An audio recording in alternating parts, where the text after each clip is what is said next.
In Season of the Deep's opening cutscene, we see a Guardian attempt to fly into the portal near the Traveler, the one the Witness created back in Lightfall. From the clip, you can see it doesn't look good, the Guardian's body twisted and mangled in different shapes.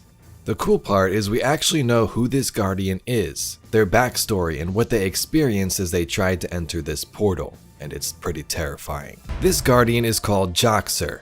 Before we explain his experience and what he felt trying to enter the portal, let's discuss his awesome backstory. In the Plate of the Great Hunt from Forsaken, Joxer's story begins from what we can gather. He meets an awoken Techian, Ilin, so he can acquire weapons from the awoken to fight the Ahamkara who are ravaging Venus. He stands there paranoid as he checks the safety on his weapon multiple times. Ilin appears out of nowhere and questions the Guardian. "You won't need that," Ilin said of the rifle. Joxer kept it in his hands. "All that light and still your key motivation is fear. It's fear that drives you to ask the Queen for help." "The Ahamkara are blasting and paving entire regions on Venus," he said. "They wouldn't be so base, they're rewriting Venus." "Whatever, it's a problem I can't punch. Do you have the guns that will help or not?" The massive container lowered itself before the Titan.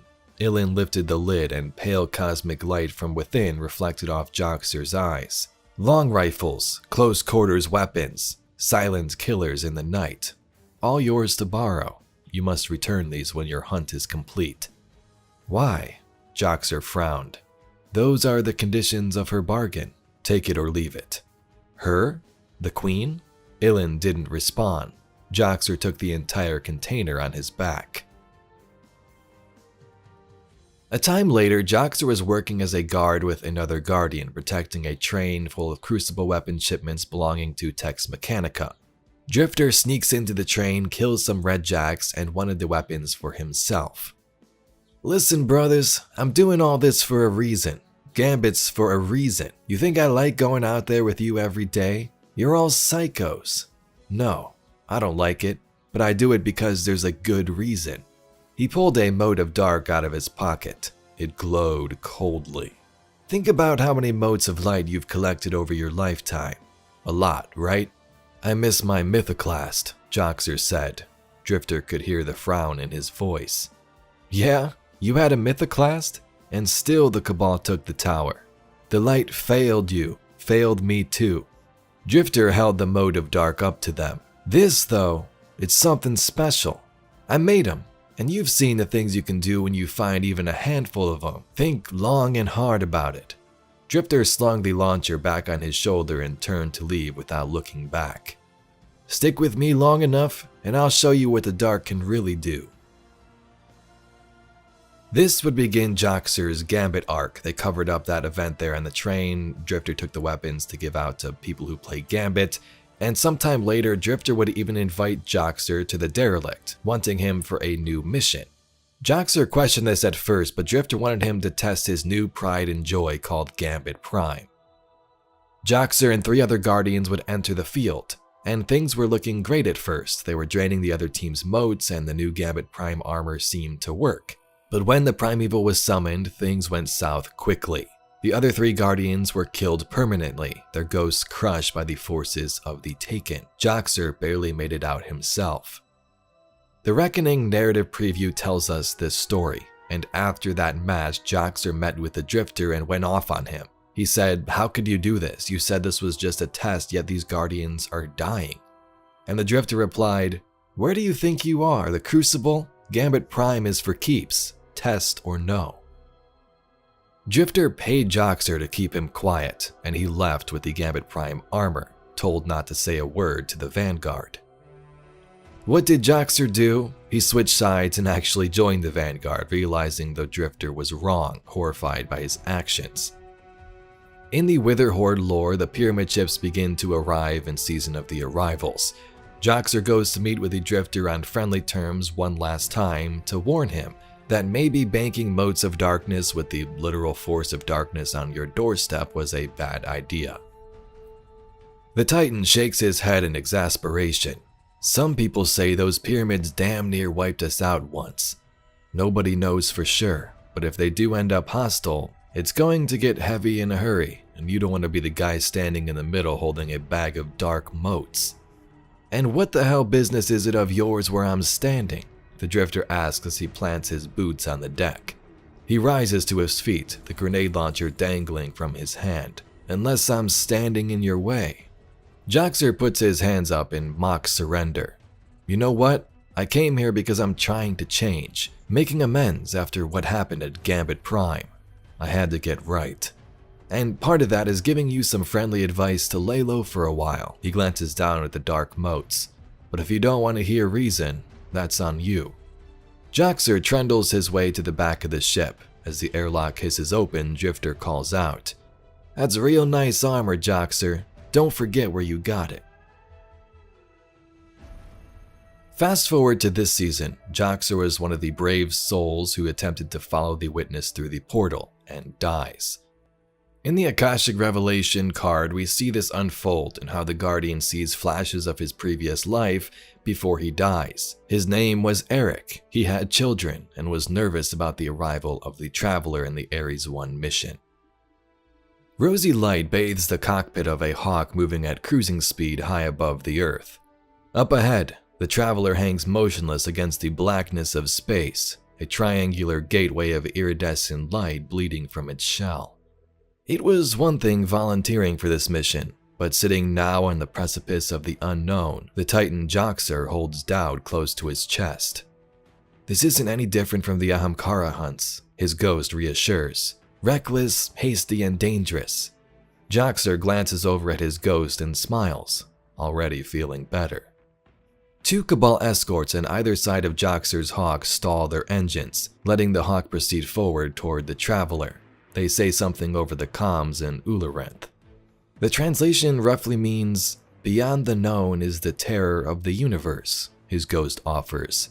Joxer's not sure if it's a warning, a curse, or a pep talk. Knowing the Cabal, it's all three. Easing the flight stick forward, Joxer moves the hawk ahead at a steady pace. His ghost's eye widens as the rosy light from the portal brightens, and the kaleidoscope surface is all that can be seen in any direction. Joxer's grip on the controls tightens as he feels a bone-deep sense of vertigo, echoes of piano notes tinkling in his periphery. He can feel hands on his chest beneath his armor, breath against his cheek inside his helmet. "Eric, come back to bed," a voice whispers inside his mind. He sees a city, a home, family, and children. He can't sleep. They aren't alone in the universe. The Ares project is going to... His ghost is screaming, shell coming apart at the seams. Joxer pulls himself back to reality and jerks the controls as the nose of the hawk touches the portal. He hears laughter, screams, feels lips on his cheek, hands on his shoulders as the ship begins to pass through. His ghost scream stretches from the moment of the Big Bang to the heat death of the universe. Joxer hears a scream he will make as his ship begins and ends. "Come back to bed." He catches up to the scream. So there you have the tale of Joxer, all the way from the Ahamkara hunt to his presumable death here when he tried to enter the portal. So the cool thing is that this card kinda gives us some insight on what the portal does, or perhaps what's on the other side. We saw the Final Shape trailer with Cayde. Explanations from Neomuna describe it as a possible Rosen Bridge, a wormhole, where you can travel through time. And now Joxer here experiences events from his past and hears his own scream before it happens, when he dies.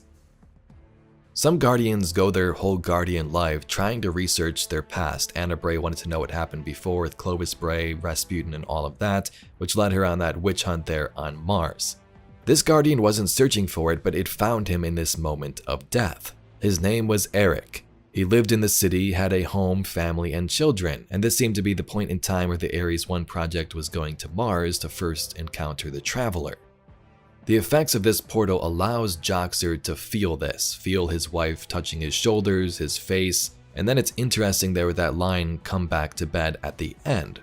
Was that just some random line, or a nod towards the fact that Joxer is returning to his family by entering this portal, or at least trying to, like Cayde returns in the Final Shape? The River of Souls. Nimbus explains it as a story told to the people of Neomuna. Osiris uses it as a way to train our Guardian to acquire Strand, and alien civilizations speak about it in their texts.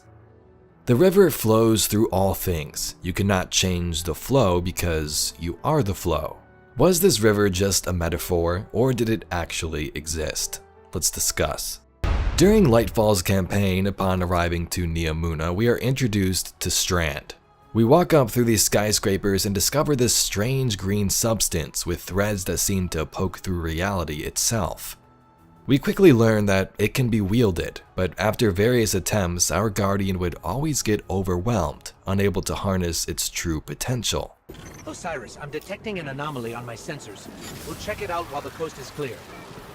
Understood. Patiently note that it is quite confined in here. This energy source, this is incredible. You can wield it.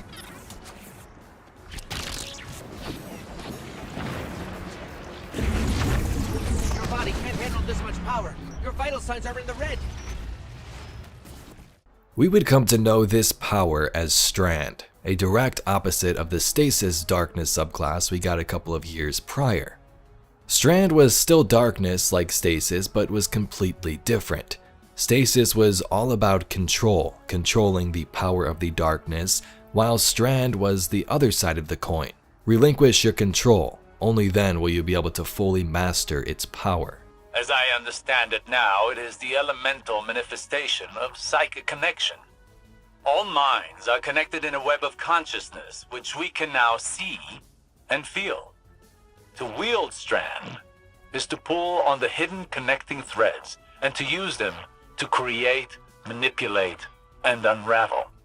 I had assumed this element would behave similar to our other darkness ability, but unlike Stasis, mastering Strand seems to require one to relinquish control, to embrace the connecting threads and perhaps flow with them. I look forward to experimenting more with this new element. This was the big breakthrough during the campaign, Osiris learning and telling us through teaching that we were using it the wrong way. All we had to do was relinquish this control and master this new form of darkness. During this moment, Osiris speaks to Nimbus in a cutscene where they talk about different forms of the metaphysical darkness powers and the river which they flow from. Listen to this. For so long, we saw dark and light as antagonists. We believed we were the champions of the good because we wielded the light. If these are not moral forces, if they are not opposites, what are they? At its root, the Traveler is a terraformer, a gardener. It generates natural life, physical transformation at a molecular scale across whole planets. This should have been our first hint. The domain of the light is the domain of the physical. The darkness then is revealed in many facets. Dreams and nightmares, emotions, pain, memory.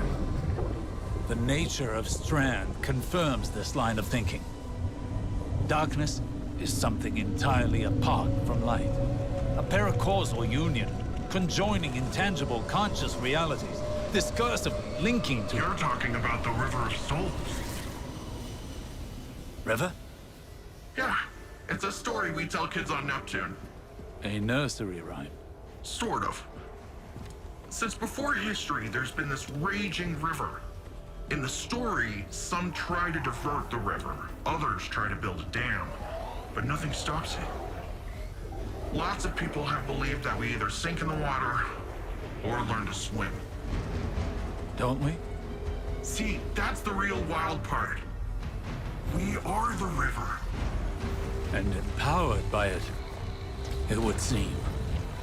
You know, I think I know of a place where we can find some of that power.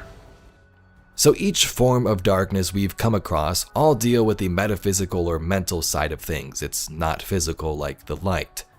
Although they all are metaphysical, they can be very different. Some deal with memory, control, or even pain. Nimbus speaks up saying, "Oh yeah, that's the River of Souls.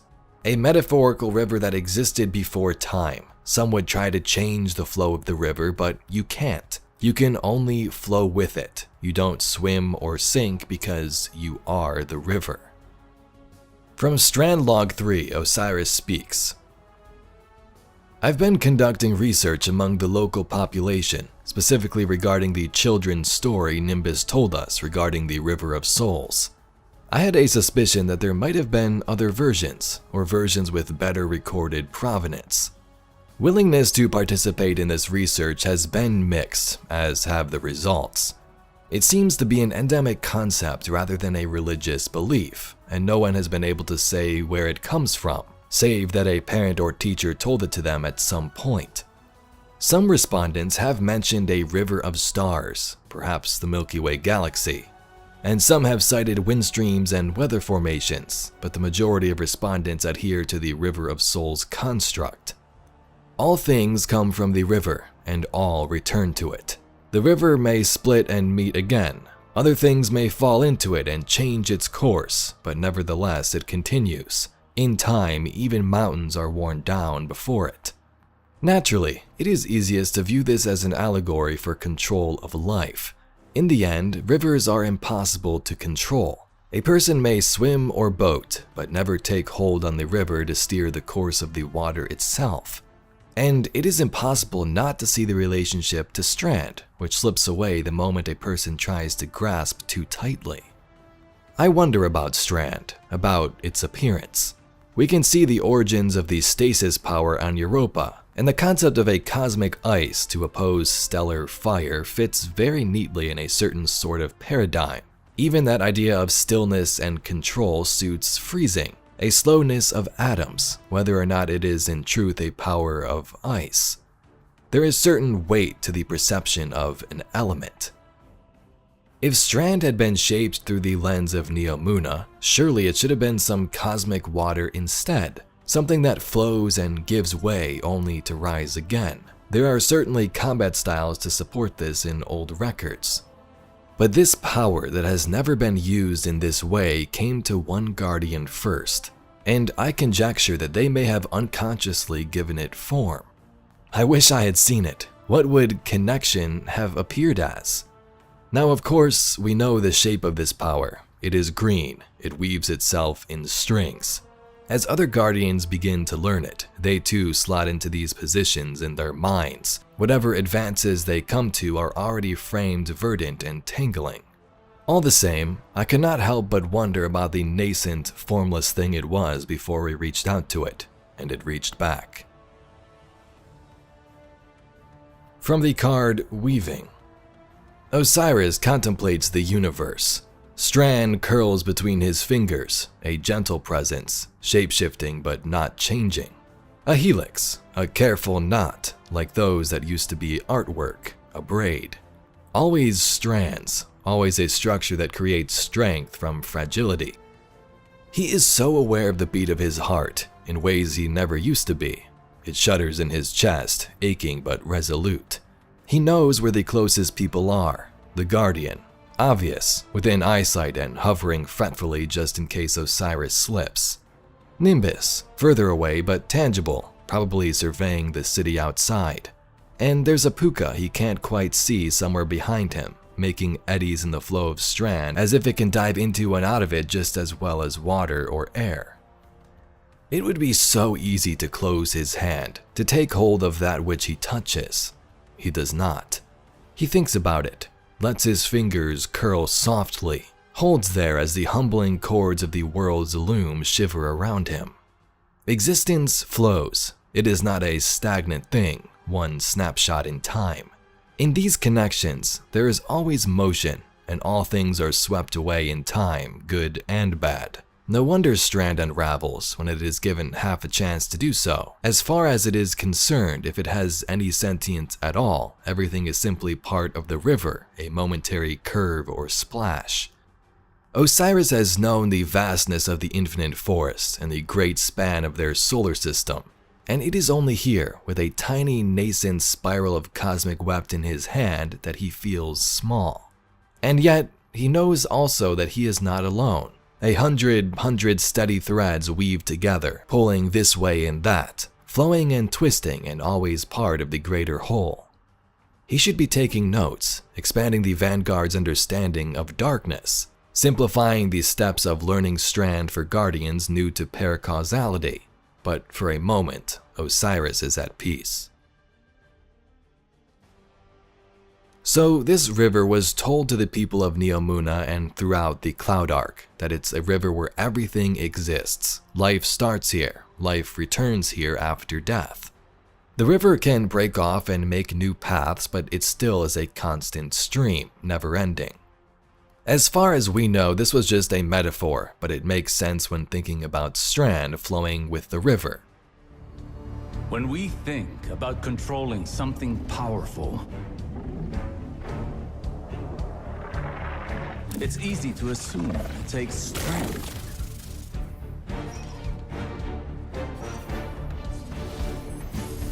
Determination.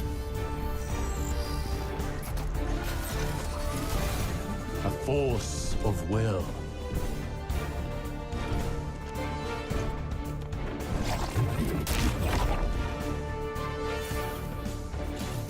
But what I've learned is that we cannot control every facet of nature. Instead of tightening our grip, we must open our palms, accepting the ebb and the flow. Letting go in the face of grief, in all its shapes. Through failure, through loss,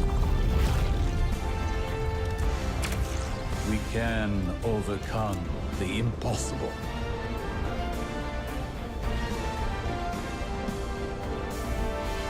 All products of the mind are conjoined in the darkness. Our obstacles and our goals are all contained within. In fact, they are the same. The same as us, the same as our enemies. What if, in trying to master this power, in trying to take control of this conflict, we've been swimming against the river's current? The question remains, how do you flow with the river? Brute force yields little progress, while careful execution paves a path towards a greater power. Think on it. When did you start seeing true success with Strand? When we helped the Neomuni by rebooting the power station. What did that have to do with Strand? Our perspective changed, as did our approach to fighting our battles. We took a step back, saw the broader whole, and moved in keeping with it. So what? We flow with the river by planning better? By seeing our obstacles as part of the bigger picture, and using the bigger picture to overcome them. Excellent! That was excellent! We're really onto something here, huh? What changed? To properly observe phenomena of the light, one needs the right instruments. And for darkness? One needs the right perspective. I think we've found it. Seek out more Strand, and see what this new perspective offers. So it does make you wonder, does this River of Souls actually exist? Is it a place? As discussed in my last couple of videos, the Kugu alien species also spoke of a river. I know you are real and happy out there on some other part of the world, far from the river, far from the untranslatable where our ancestors' dream exist together.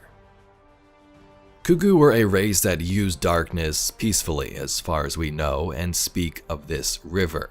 The river may also not be physically a river itself, but the galaxy and universe. Osiris said that some even spoke of it as weather patterns or even a river of stars. So, such a place of consciousness may exist somewhere out there in space, or other species who wield darkness understand this concept of the River of Souls, their place in the power of darkness. Is it all connected? Ghosts possibly are connected to darkness as we learned in Lightfall. Perhaps their souls are taken from the River of Souls, a place of darkness that the witness is capable of interacting with. And also, does this veil connect to the river? The job of a ghost is to go out and resurrect a human or other species to become a light bearer. We were found in the Russian Cosmodrome, others on the moon, Dreaming City, or even Old Chicago. Have you ever wondered though, who is the oldest guardian to exist? Can a ghost resurrect a human from over 10,000 years ago? Destiny is filled with many mysteries, and today we're going to answer some of these questions. Like most things in Destiny, the ways of the Traveler and Ghost are still somewhat of a mystery. The Ghost can choose who to revive, but the Traveler also seems to have a say in the situation. Ghosts can sort of feel when the time is right, feel that spark, and choose their own light bearer. In the Cosmodrome, Ghost said that we were dead for a very long time, and around the area we see skeletal remains.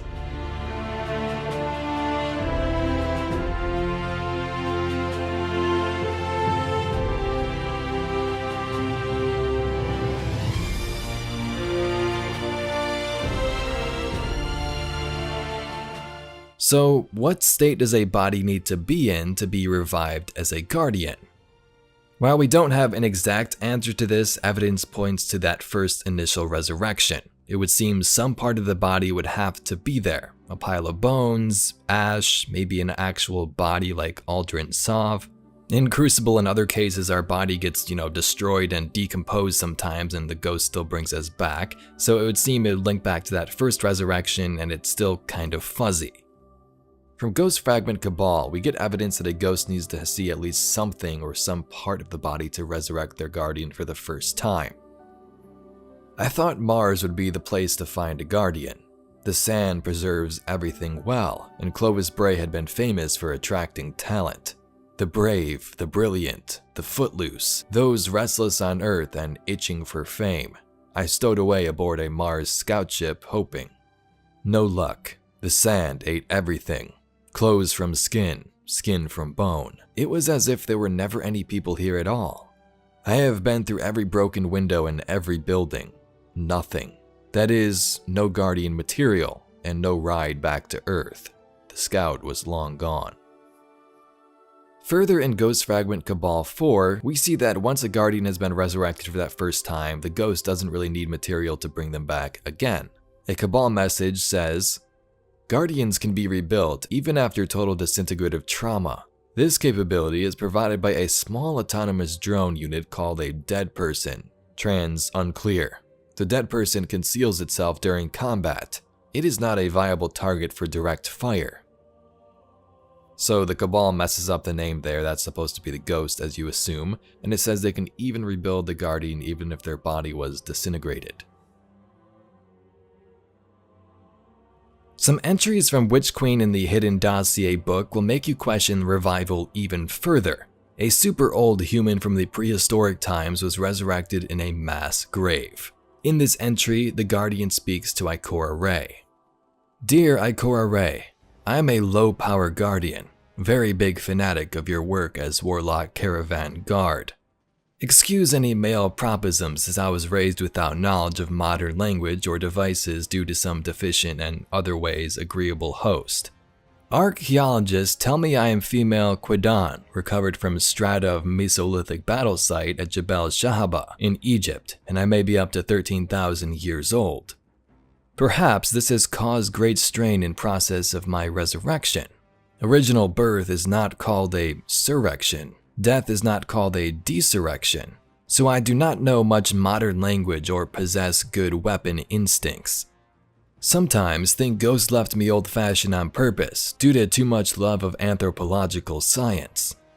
I educate myself on modern skills. This involves many conversations with comrade guardians. I know from position of my remains that I died in a massacre. Violence of human against human is very troubling to me. So I'm often upset by attitude of jaded guardian towards light spirit.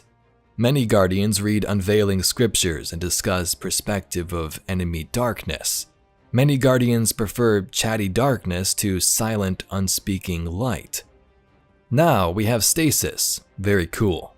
Guardians bored of light and want to massacre each other with darkness. I think this happens because the light no longer has a speaker to speak for it. Many texts have been written to give voice to darkness. Light is taken for granted due to silence and lack of things to argue about. Silence mistaken for complacency or impotence. Air is always silent and we need it to live, so we forget it until the flood or the storm. Would you please use your formidable knowledge to produce an exegesis of light which will command respect of jaded guardians who do not let me sit at campfire because I am too straight edge? Thank you. Ikora responds, "The darkness, or the being that speaks for it, claims that the extermination of all of those who choose the light is inevitable, that the universe will be inherited by morally impoverished advantage seekers like the Vexen Hive. Logically, I cannot see an escape, so long as I accept the darkness's logic. But this is exactly why we fight, Sen-Aret. Not to preserve our own lives, but to preserve the possibility that we represent. When all choices are measured by their fitness, pay off by what they do to benefit the continued existence of the chooser, the darkness has won completely. The most important thing we can do, the most formidable blow we can strike against our true enemy, is to offer irrational grace, to choose unreasonable hope and unreasoning compassion, even if it goes against calculated advantage. It is only by disregarding the logic of mere survival that we can create a possibility of existence outside that logic. So, if they do not offer you a spot at the campfire, if they call you naive, if they dislike your complaints about the casual violence of causally violent, if they quote from the unveiling text, tell you how the gardener lost because it always stopped to offer peace and the winnower always struck, then ask who they would rather sit by at the fire, gardener or winnower. Then ask them if they would like to live in a universe where no one ever sits beside anyone else at the fire. So from those lines, we get an interesting and in-depth perspective of light and dark from Ikora and also Sen-Aret, the super old guardian. This could be the oldest guardian or human light bearer we know about, the oldest time period a human was resurrected from, that is. This would suggest that it doesn't matter what time period humans were from, they could still become a light bearer and fight for what remains of humanity today. Sen then speaks about some guardians referencing the unveiling scriptures and reading those, saying the darkness is chatty compared to the traveler and light who is silent. Sen asks if she doesn't understand because she is so ancient or because her ghost left her this way on purpose upon revival. You may have caught something interesting though. Sen has some recollection of her past. Either she remembers part of this, or more likely she learned that based on the history of the surrounding area. We can piece together the events of the Cosmodrome and maybe we were one of those survivors trying to get aboard a colony ship, and she can do the same thing here in this mass prehistoric grave. This burial site is in the Nile Valley, now submerged in Lake Nasser. So yes, this is an actual burial site that exists in the real world. 61 individual skeletons were found here and many showed signs of trauma from pointed stone projectiles and even arrows. So this battle site is where Sen-Aret the Guardian was found and resurrected. Destiny 1 introduced the Black Heart in its vanilla campaign. Much wasn't said other than it needs to be taken out. It's the heart of darkness and the Vex worship it. In Lightfall, we search for the Veil, and after finding the new exotic LMG in the Black Garden, learn the truth, what the Black Heart was, and why it was created. In Destiny 1, Elsie Bray told us to find the Black Heart. The Traveler was in a dormant state, but if we destroy the heart, it would begin to heal. They brought us here. The Vex. Evil so dark it despises other evil. Have you heard of the Black Garden? We've heard the legends. The greatest threat to us all lies there. Where these machines are born. Find the Black Garden. Rip out its heart. Only then will your traveler begin to heal.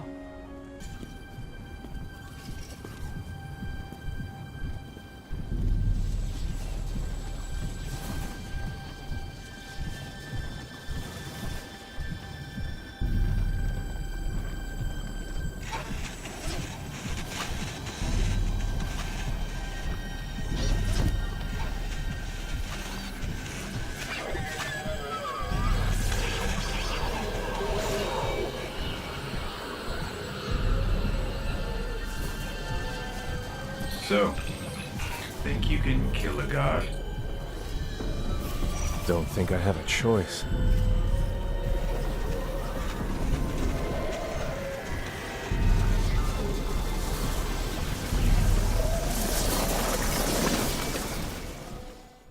Apparently, now the Traveler could begin to heal according to LC. We'll talk about this a little later, but we all know how Destiny 1's story went. Let's now move on to Lightfall. After beating the campaign, you get to the unfinished business quest where you go after Rohan's LMG weapon. To kick things off, a ceremony is taking place for Rohan in the Hall of Heroes. Nimbus attends but leaves early. Here you can also see other citizens digitized of Neomuna attending this ceremony. Thrive far into the future. Today we suffer, so tomorrow can live on.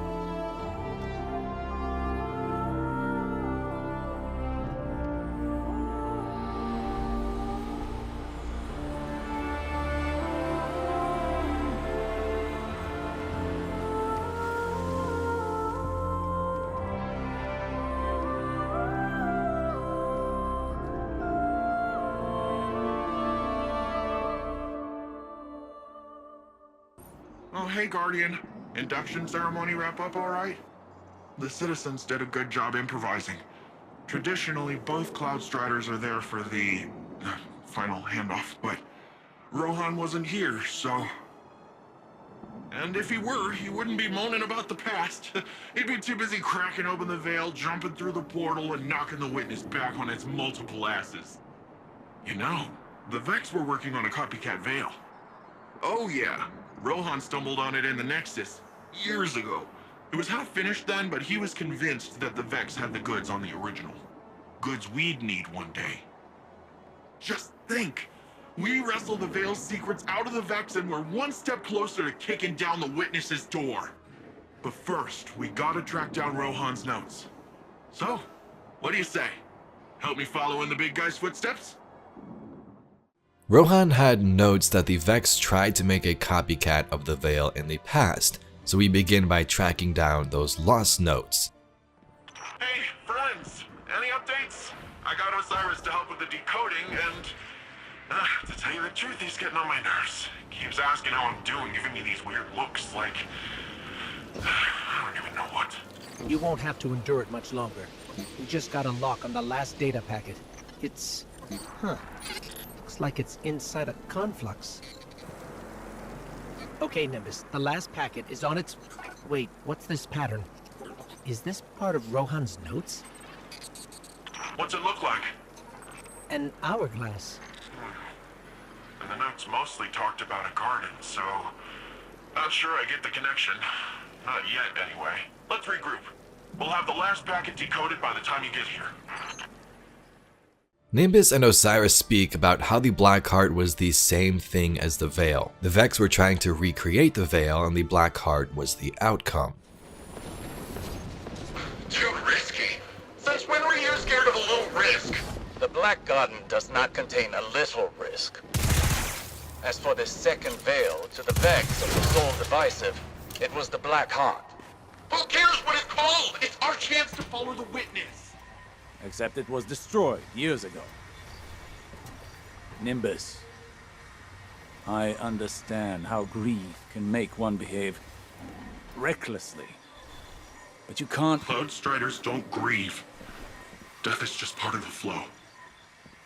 Ah, Guardian. Perhaps you can convince our friend that the Black Heart is a dead end. Hang on.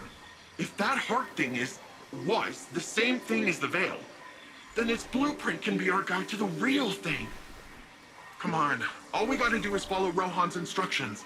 He's never steered us wrong before. You're right. It's at least worth a closer look. But please, let the Guardian handle the groundwork. This city can't afford to lose another Cloud Strider. All I heard was you're right, so let's get cracking! I'll send you a list of what we need. I wouldn't rush. They're not in the best of moods at the moment. I reminded them that, however broadly they'd like to interpret the Cloud Strider's oath, their duties lie squarely on Neomuna, not in the Witness's playground. So you convinced them to follow the rules? That doesn't sound like you. Or Nimbus. I have learned from my mistakes, you know. And I can see when someone is about to repeat them. Nimbus may think they're after the Black Heart's blueprint, but really, they want a distraction from their grief. How'd they take it when you said that? They weren't a fan of the suggestion, but they agreed to make the passkey and let you finish the job. We search for supplies and make a passkey to the Black Garden from Rohan's notes. Inside, we search for the conceptual mind and grab its data core. We're in. Good. Any sign of the Soul Divisive? Not a Vex in sight. You should be proud, Nimbus. Rohan's passkey worked perfectly. I guess they're still hurt over missing out on the action. All the more reason for them to stay out of the garden. It has a way of amplifying such emotions till they blot out all reason. So, quickly and quietly now. Find the conceptual mind, grab its memory core, and get out. Roger that. The Soul Divisive. How did they know we were here? Focus on getting past them now. We can dwell on the how later. Made it through. Though I still don't understand how that happened. Unless we tripped an alarm on the way in. It's possible. Perhaps Rohan's passkey had a flaw we didn't see. But why not attack where we portaled in? Why let us get so far? Are you suggesting someone else tipped off the Soul Divisive? It's possible. It's also disappointing. Stay on task. I'll go check on Nimbus.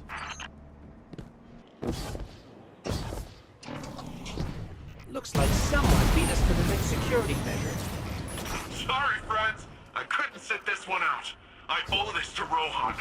You owe it to Rohan to do your duty as a Cloud Strider. Like you know what it means to be a Cloud Strider. Nimbus, how did you even get in without a passkey? You know that conflux you found back on Neomuna? Let's just say those lasers were meant for more than just a light show. Taken? What are the Taken doing here? I don't know about your end, but they're slowing me down over here. Be careful. If the Taken are there, you're in for an even tougher fight than we expected. In the Black Garden, we find Taken are now here fighting the Vex, the Soul Divisive, to try and cover up the tracks of the Witness, to destroy the conceptual mind, creator of the false god they worshipped, the Black Heart.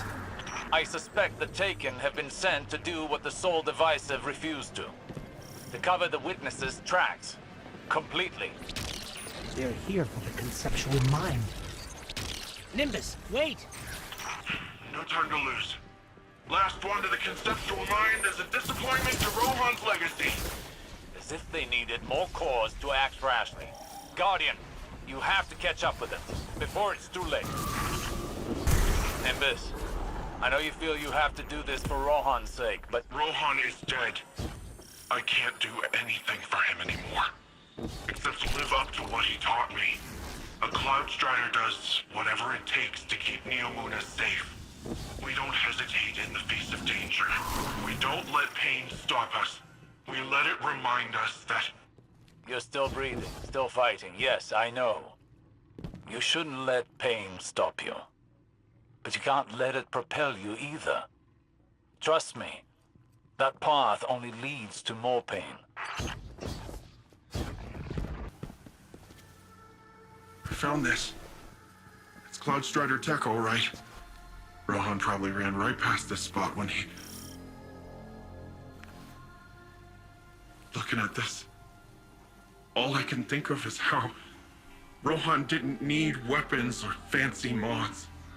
Sure, he liked his gear, but he didn't need all that to defend our city. To do his duty as a Cloud Strider. Just what I should be doing right now.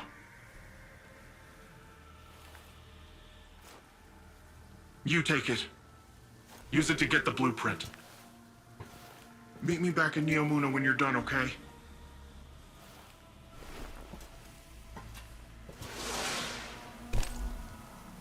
Osiris, we caught up with Nimbus.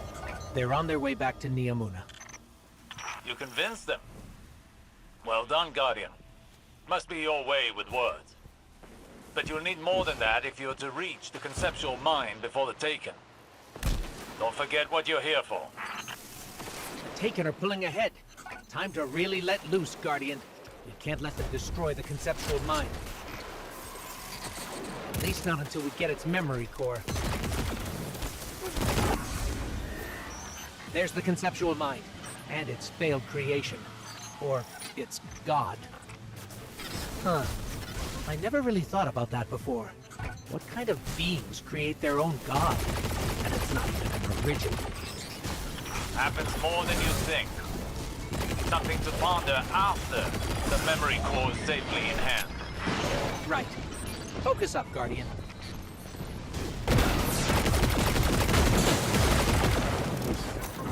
The conceptual mind is down for the count. Looks like the Taken have all cleared out. Why aren't they fighting us for the memory core? I'm sure they were merely told to destroy the Blackheart's architect. I doubt they were aware its knowledge is the true threat. You really think this blueprint will help us with the Veil? After all, if the Black Heart was meant to be a copy of the Veil, it didn't exactly succeed. True. But even studying the failed attempt can lead to useful information. We won't know for certain until we open up the memory core, which will take some time, so hurry back. Besides, I'm sure our friend Nimbus could stand to hear some good news right about now. Absolutely. On our way. You got the goods. Osiris rallied a team of researchers while you were out. They've been itching to get their mitts on this. I knew you'd get the job done. Seriously, I don't want you to think I charged in there because I didn't trust you. I guess I was just after something else.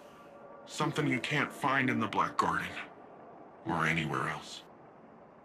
I thought I had accepted death. That's part of the whole Cloud Strider deal, you know? Our service, our sacrifice. I'm not afraid of dying. Really. But I never considered what it'd be like to keep fighting when... And I know this pain is to remind me that I'm still breathing, but how can I when there's this giant hole where a person used to be? He didn't prepare me for this part. At least now I get why Osiris is the way that he is. I owe him an apology. And I owe you my thanks, Guardian. Thank you for everything. When you said you understood, I never asked why. She saved me. As she always did. Throughout all the lives we shared, she was always my better. Just before she told me, don't lose hope in the darkness. She must have known what I'd find here. What was her name? Sagira. The Black Heart was a failed replica of the Veil. These Taken are told to destroy it, but we get to its core and learn information. As reckless as it was, I hope the Black Garden helped Nimbus navigate their pain. Perhaps even find peace. I suppose I should have expected Ikora to recover any pieces she could of Sagira. To give me that same opportunity. There are still mysteries to be solved and a trail to uncover. Our assistance here must continue. I will keep a watchful eye on Neomuna. But for now, I must depart. This seems a good time to return home, to those we love. We will likely need each other for what's to come, Guardian. Now more than ever. This is pretty much the bulk of what we learn. The sole device of a sect of the Vex worshiped darkness and built this heart in the garden. The goal was to recreate the Veil. And this makes sense. We know the Veil has connection to darkness or is created from it. Strand a byproduct and characters calling it a dark artifact. We know the Witness needed to connect the Veil, darkness, and light ghost to open that portal. Neomuna News says the Witness did this to connect to the Traveler's pale heart. Osiris said the Black Garden was a failed attempt, which appears to be true now, and the final shape did not happen back then. But it seemed it still did have some effect in Destiny 1, right? The story was kind of jumbled and thrown together at last moment from the 2013 stuff, but Elsie told us it had to be destroyed for the Traveler to heal. So something happened, just not on the scale of the Veil. It's kind of cool when you think about it. The Witness had no idea where the Veil was or wanted something similar, so it had the Vex who worship him make it. In the LMG quest, they try to cover up their tracks by sending Taken in to eliminate the creators, the Vex, and the conceptual mind, maybe in an effort to stop our Guardian from learning more about the Veil and its capabilities. Last week, we discussed the location of the Traveler and Last City based on a new skybox in Earth's orbit, but more on the lore centered around the city. Snakes in Southern America, Amanda Holiday crossing the Panama Ravine to get there, and so on. Thanks to some more digging by community members, we have direct evidence that the Last City is in fact in South America. Reddit user ToastDriven made an awesome discovery. They looked at this new skybox and were looking for land formations that stuck out and found this one specifically on the left side.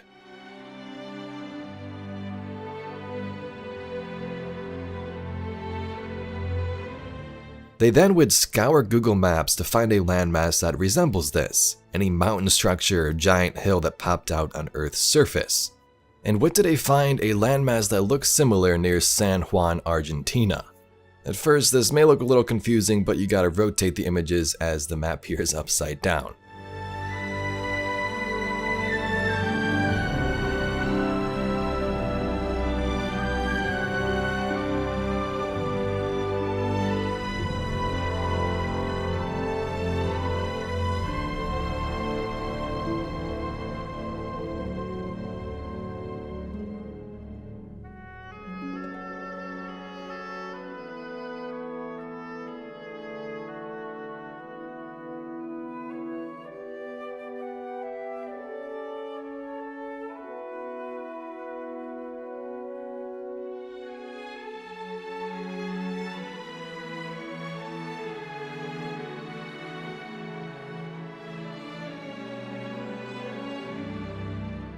Now, I'm not a cartographer and I don't know how to line these up correctly, but these landmasses look the same.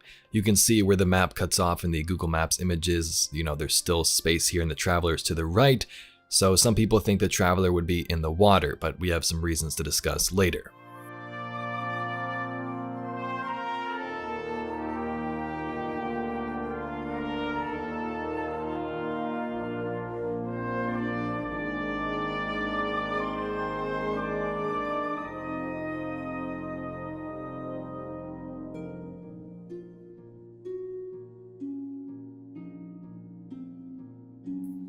Now, there could be a couple of explanations for why the Traveler is here, at least in this mission. Number 1, Bungie did this on purpose, and the Last City is in South America near the Andes Mountains. This is most likely fact given the lore. Or number 2, they just created textures based off of the current Earth and plopped the Traveler where they thought looked good. If that was the case, I feel like they wouldn't leave a giant landmass like this, a notable one that players can find out there in the open to be discovered, but you never know. As we dove into in the previous video, the lore points directly to South America as well. An entire Reddit post in Destiny 1 tracks shadows and the sun to the southern hemisphere near mountain ranges. In the colony lore tab, someone got bit by this snake near the city's northern wall. This snake is only found in southern Mexico and parts of South America. Amanda Holiday crossed a Panama Ravine when traveling to the Last City, and also referred to the European Dead Zone as across the pond back in a Forsaken quest. This one's kinda out there, but some people mentioned Eva Levante also had flowers found in South America during one of her events, but I can't confirm that. I've seen some of the interesting comments in the last video. First, some people believe the wall in Old Russia is the same wall in the Last City, which is not true. These are completely different. Remember, we take a ship to fly to the last city in the beginning of Destiny 1, and we've even had missions aboard the colony ship where we can see the surrounding area. If these were the same walls, I'm pretty sure you'd be able to see the Traveler.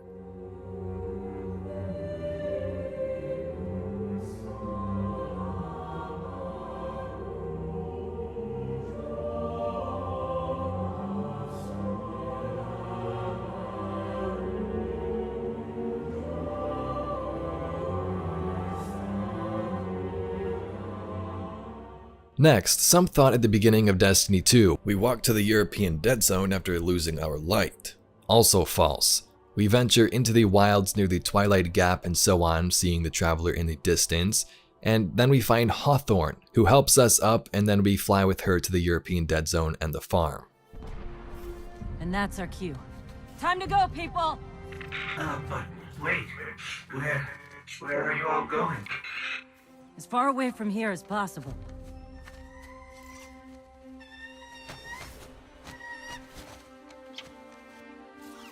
That Falcon, it belongs to you?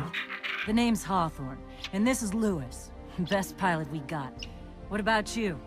Fit to fly? All right, people, spin 'em up! Got a long flight ahead of us!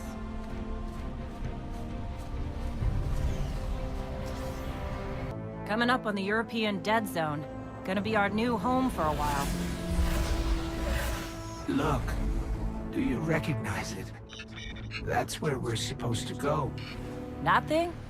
They call it the Shard of the Traveler. I call it not a place you want to go poking around. And then one of the last questions, then why is the Shard of the Traveler in the European Dead Zone if it's in South America? In one of the lines at the farm, your ghost says this: "A Shard of the Traveler. I can't find any record of why it's here, or how it got here. We're a long way from the city, you know. I want to believe it's here for a reason. For us." I left supplies there that I had to abandon in a hurry a while back. Supplies for the farm? For the city. But when you all got attacked, I dropped everything and flew across the ocean to try and help. The city sure doesn't need it anymore. We could use that stuff at the farm. It is believed, thanks to Tyrakarn, that part of the Traveler was cast off because it got infected. Something happened during the collapse that we don't fully know about, and this shard landed in the European Dead Zone before the Traveler made it to its final resting place, which could have been on the other side of the planet. And you might think of this as a cop-out, but it's also worth noting land masses can change, especially when you have a machine god that can terraform entire worlds. Some believe that the last city here would be underwater thanks to this skybox, but this is the first time we've seen Earth from this far out since the game released, or close enough where we can see recognizable land masses. The Panama Canal is also a ravine, another example of the changes of this world. So there you have it, Guardians, even more solid evidence that the last city's location is in South America's Andes Mountains, maybe near Santiago. New Cabal history has been revealed to us. The ruler before Emperor Callus and why the Leviathan was created. Cayde's siblings, other hive worms on gas giants, the Oxa machine, and tons more. Today we dive through some more lore from the Cabal booklet in the Lightfall Collector's Edition. Thanks for tuning in, Guardians. Let's begin.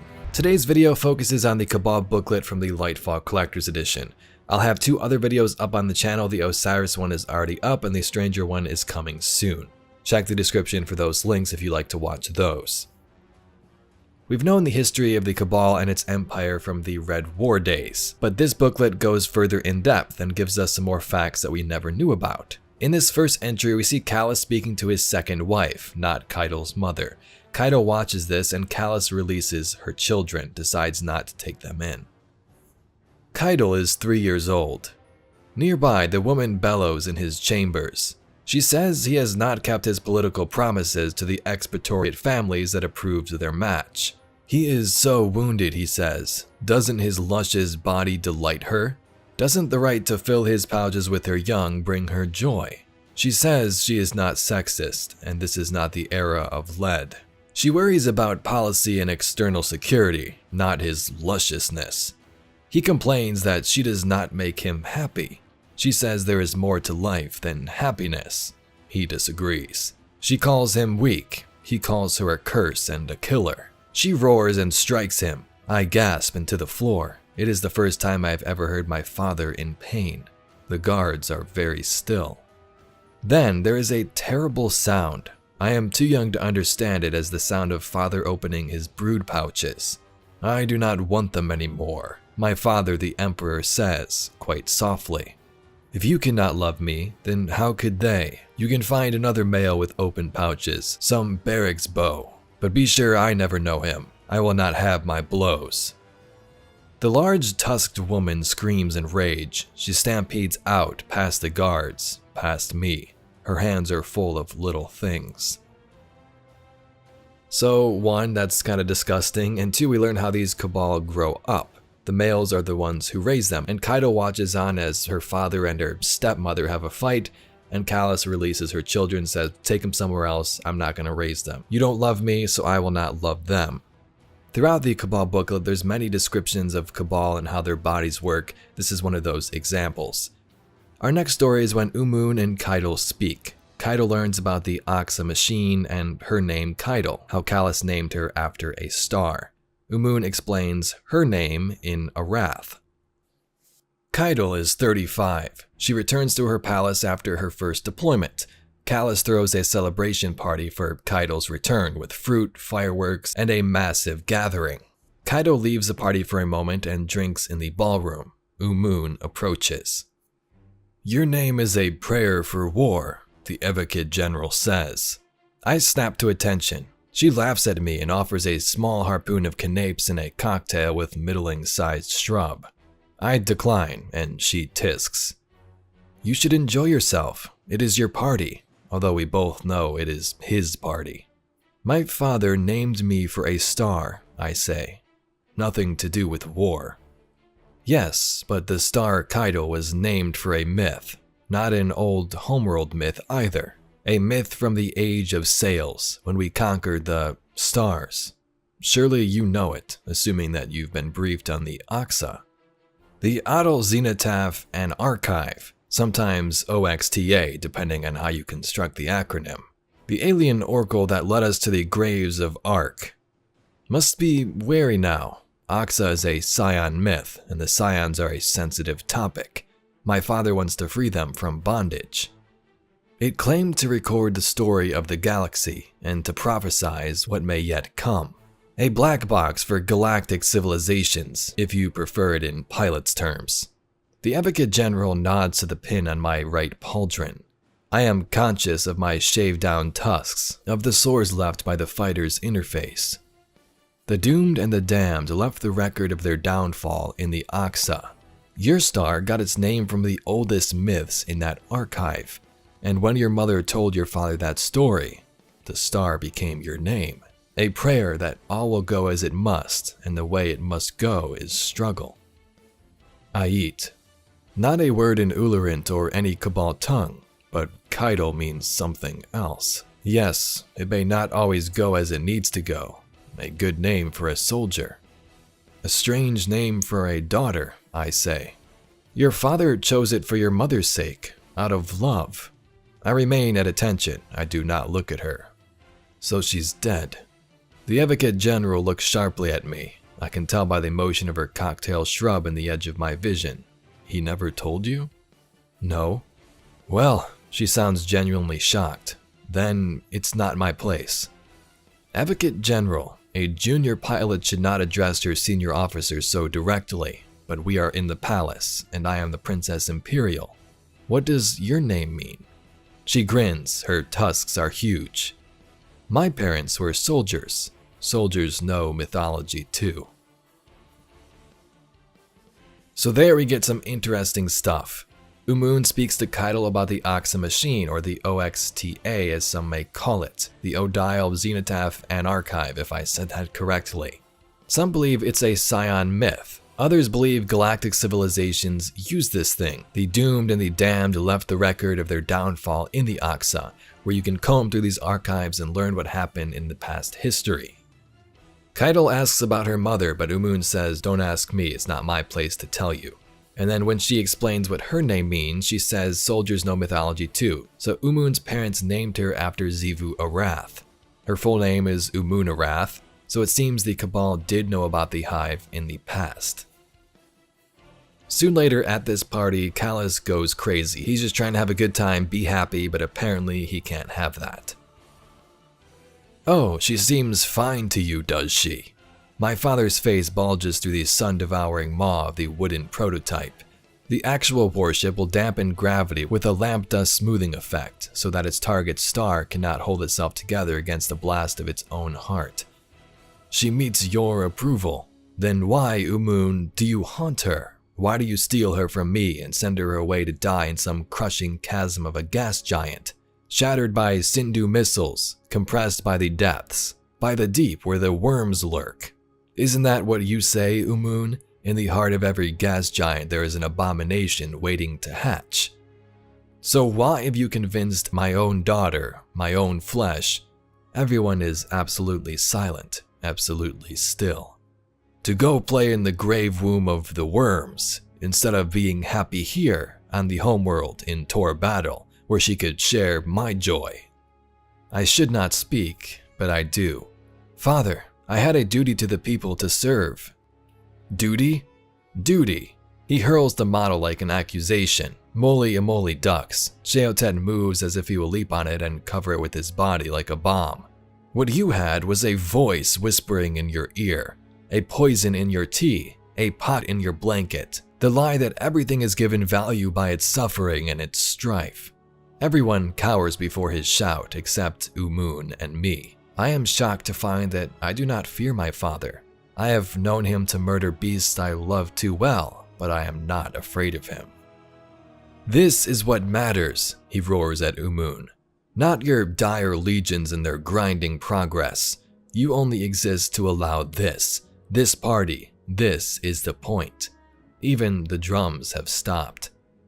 Can any of you have any fun?" he bellows. So this goes on, but we can see how crazy Callus is at this point. Umoon asked him a question and he goes all crazy about how they can't have any fun, how she sent Cayde to do all these missions where the worms lurk and gas giants, and he just seems really angry. So that did give us some more information. We know about the Sindu. This is an alien race that lives among gas giants and a member species belonging to Callus loyalists. Many of them are known to be great pilots. He also talks about deep in these gas giants where the worms lurk, that she would send Cayde into gas giants to play in the grave womb of the worms. So is this a specific planet or just talking about gas giants in general, that worms could exist in multiple places beyond just Fundament? One of the entries goes into more detail about how Cayde sides with Gall. She quickly begins to see through all her father's crap and finds new strength in Gall's ways of leadership.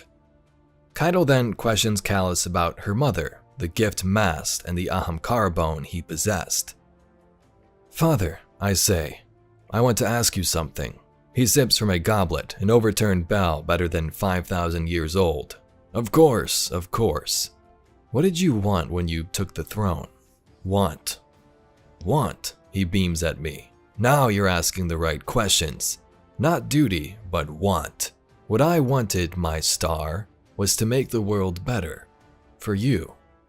A piece of my heart wails to believe him, but I was not yet convinced.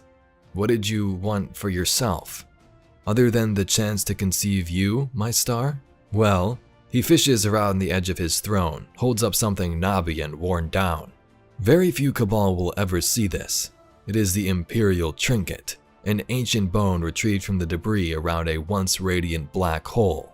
Scholars tell me, Cayde, that eons ago a species lived around this deepness and built an engine to tap into its polar jets, but something came upon them from the dark and killed them all." "I know the tale. One of the Evocate generals proves that we must become mightier yet to survive." "Of course you do. Now, this bone is a predator. It feeds in the gap between what you have and what you want." "Did you use it against the Praetorit?" "Yes, and did you know what I found? That you could not because you wanted nothing. I was lost, Cayde, adrift in fog, utterly unable to desire or need. All I could do was be. The bone has nothing to feed on if the wielder wants nothing. Yet, ever since your birth reawakened me, Cayde, I have prized above all else the ability to want, the hunger to exist as more than mere existence. That is what I want now, to feel, to be more than just being. What of my mother? Did you want her back? Oh, child. He looks into his wine, into his bone, and he begins to salivate with tears. This is how Cabal cry, passing the anguish from the brain to the bowel for digestion and expiation. She had to care for me when I was but a husk of a man. I was selfish. I was cold. I broke too much between us, and I could not bear to hear him stumble any closer to grief. And she left. And then you found someone else, I quickly finish. Yes, I tried to find someone more appropriate to my station. It didn't work. But at least I still had my daughter. He holds the bone away. He smiles tenderly at me. And what is a daughter except a wish to have something to love? So there we would get a bunch of crazy information. This bone they speak of is an Ahamkara bone that Callus had in his possession. He could make wishes to it, and you saw his last line there, what is a daughter except a wish to have something to love? So maybe that was one of the wishes he made to the bone and Cayde came along. What's interesting in these paragraphs is that we learn more about the Gift Mast and the Harmony species. The Traveler visited the Harmony long ago and aligned a bunch of planets in their system, gave them all the power they wanted. This included their homeworld, and it was around a black hole. According to the Books of Sorrow, in the black hole's polar jet, it built the Gift Mast, a hollow construct that radiated pure light. This allowed the Harmony to thrive for a time until the Hive would destroy them. Callus tells us that this Ahamkara bone he had in his possession was found from the debris of a once radiant black hole where the Harmony lived. From lore during the Red War, when Cayde and the conspirators would betray Callus, Cayde would crush this bone in her hand. A fun little side note, Cabal apparently have their own version of fantasy football. She says they draw imaginary legions from rosters of existing fighters. The performance of these units in reality determines the success of their imaginary legions, which is pretty funny. In another entry, a gladiator fight is going on between a young Gaul and another Cabal member. Callus and Cayde watch this, and as they do, they speak to each other. The challenging gladiator's name is Gaul. He is an outcast, as low as a slave, but he is mighty. My father admires him. I was a slave once, he tells me. He only speaks so openly when we are alone together, as if he's talking to himself. I was utterly under the control of the Praetorate. I was Prince Designate, and it was my job to promise a brighter future while they made their miserable progress. The Empress before me was so old that her whole body was turning to bone. That's what happens to us, you know, if we live too long. In the ancient days, those who ossified would be honored as statues and carried about the herdlands to share their final wisdom. Her ruling days were coming to a close, but the Praetorate, those canny slave mongers, they wanted her to remain on the throne so they could avoid the chaos of a succession. They put her on a ship modeled after a land whale. Its mouth was a scoop so it would never have to stop to refuel. They accelerated it to the edge of light and flew it in an endless procession around our worlds so that the Empress, fossilized in slow time, would never die, so that I would never assume the throne. What happened to the old Empress? I ask. Oh, she took her own life, I think. Who could go on living that way? So there you have it, Guardians, the important tales from this Cabal booklet in the Lightfall Collector's Edition. It's really cool to see more mentions of the Oxa. Hopefully we'll see it in the future in the game. The Harmony, the Sindhu species, and the Ahamkara bone that Callus possessed. During the Golden Age, Breakcorp and the Ishtar Collective joined forces to build an AI made from the Vex. This AI is currently imprisoned within the Spire of the Watcher, the new dungeon that just released. But what makes this prediction engine intelligence so important? Well, this specific AI turned against its creators in Clovis Bray and Maya Sundaresh and launched Project Echo, sending humans and exo units to the Andromeda galaxy as the collapse began. But something went wrong, and the pods would crash land elsewhere, Neptune. In the armor set, Anna heads in with a fire team of new Guardians after we visit the Spire and find some interesting information. The Augur Mine looks like a Vex predictive engine directing expansion of extrasolar colonies. Maya Sundaresh made a clairvoyant AI using Vex tech, and the sole divisive won it, or something from it, Anna informs. I bet we've been left alone because this networked Vex signature hasn't been threatened, but it'll eventually realize it's been cut out and start replicating. So Maya Sundaresh, a scientist belonging to the Ishtar Collective, long ago with Clovis Bray, created an AI using Vex technology. This isn't super new when you think about the Vex. Clovis used them to create the Exos, merging that Vex fluid with them, but this time they were creating an artificial intelligence. This new creation would allow them to predict the future and scout beyond our solar system for potential habitable zones. And Project Echo was exactly that, a fleet of Exos and human origins which would one day head to the targeted Andromeda galaxy. Here are the weapon lore summaries. I believe this is the right order, let me know if they're not. We first start with the Terminus Horizon. Maya Sundaresh, who is on Saturn, remote calls into the Ares Spire to run tests on the Soteria AI. This is the same thing as the Augur Mind if you are confused. The AI scouts potential sites in the Andromeda galaxy where humans can colonize, but finds an anomaly, the pyramid ships in the darkness. Sundaresh starts. Start with something easy. Plot each of the Andromeda simulations you've been constructing. Andromeda galaxy, several million habitable worlds, 2.5 million light years. Estimated echo travel time, 25,000 year average with neutrino sail and gravitational sling skipping. I have selected over 300 preliminary colony targets with one favorite. Shall I? Soteria? Anomaly detected. Chronoscopic variance scanning. Viability refactoring. Analyzing potential mission threat. Redetermined Andromeda world viability. New target number, 27 viable worlds. Can you define the anomaly? Negative. I cannot rectify this data with known quantities. It may be a computational error. Shall I perform a self-diagnostic? No. First, adjust probability fork and search distance to open. What is the farthest safe galactic route you can determine? Engaging query, chronoscopic lock, forking branches, raining distance, raining chronology, unbroken trajectory lock determined, route established. One select point in Triangulum galaxy retains safe approach vectors. All other simulated potential targets are perilous due to indeterminable anomalous risk. Travel route hazards range 87 to 100% mortality rate across expeditions in all predicted branches. All the simulant expeditions? Yes, I hold. Query find. There are now 2 safe destinations with Triangulum. Is that a correction or a change in data? A change, an update in real time. Real time? This anomaly is mobile? Unclear. I require further information and analysis.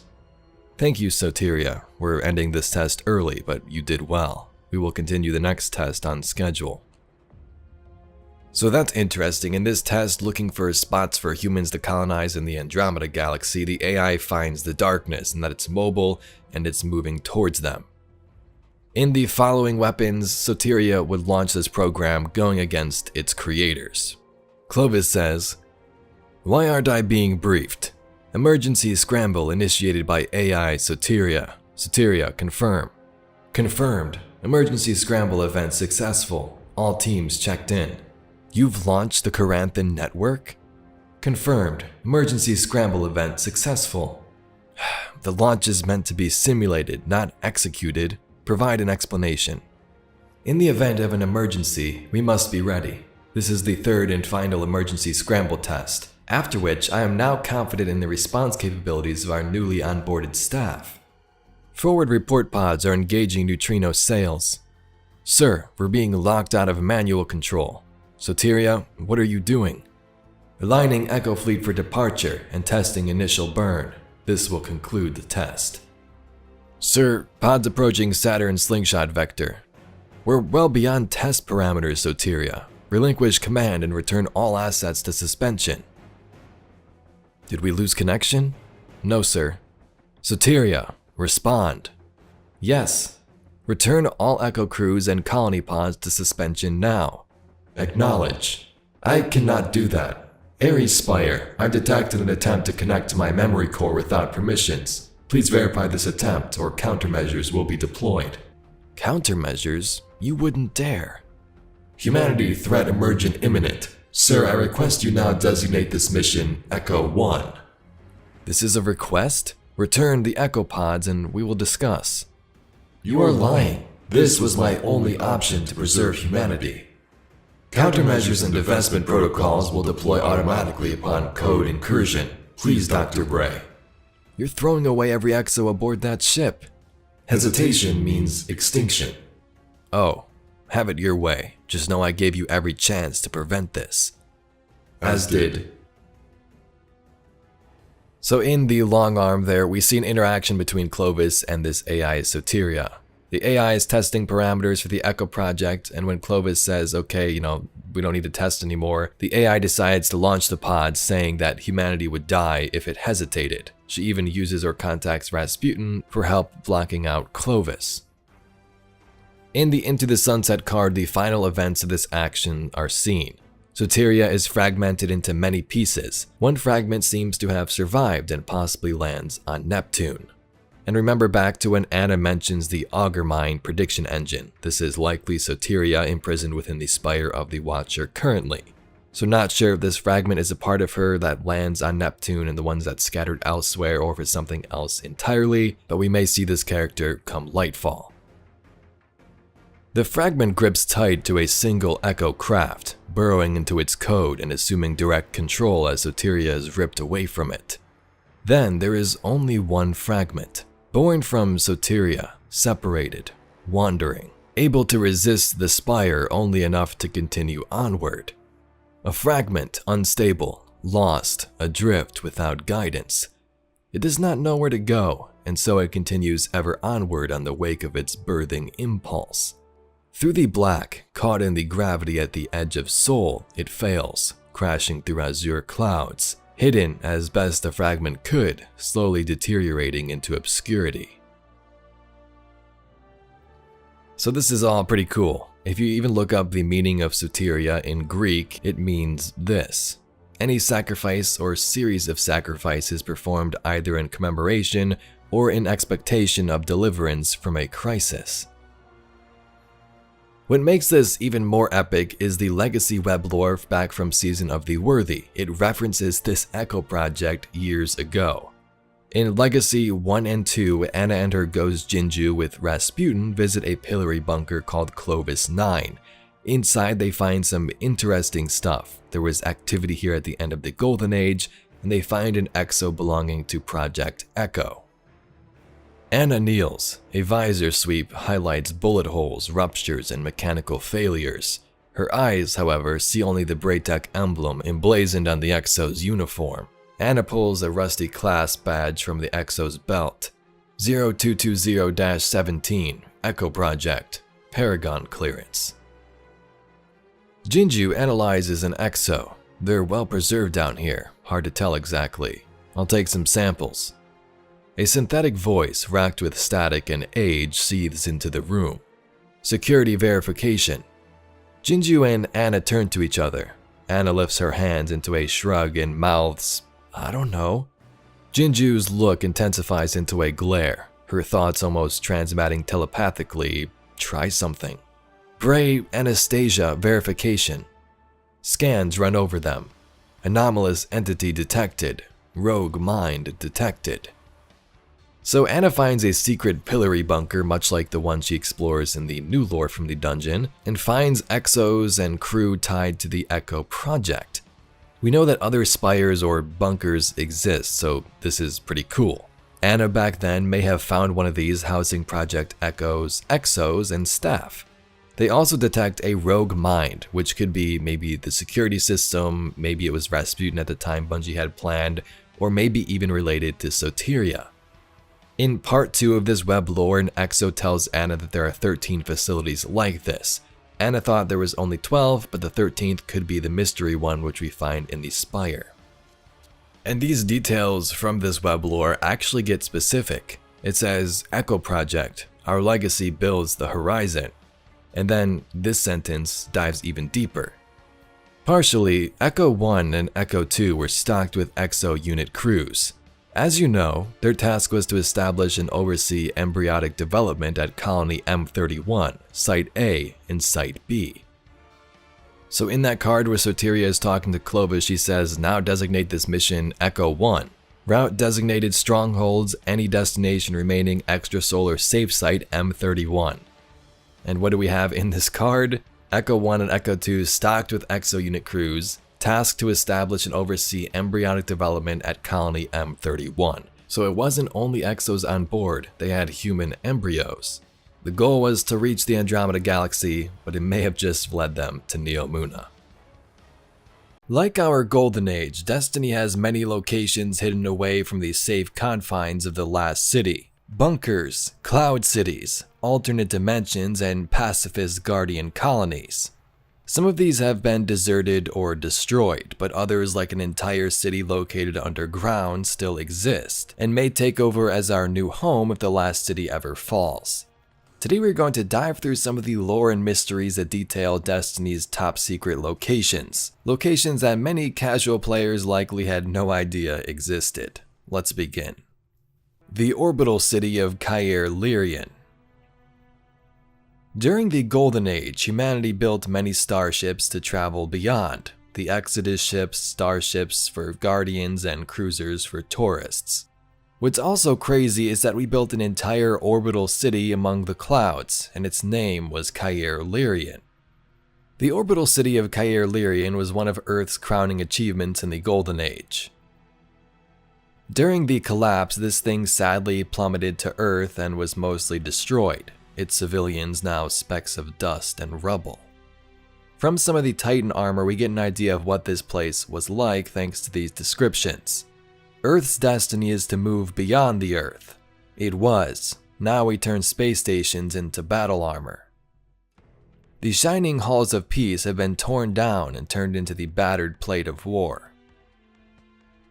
Use your surroundings, they said. Don't think they meant build armor out of a crashed space base, but here we are.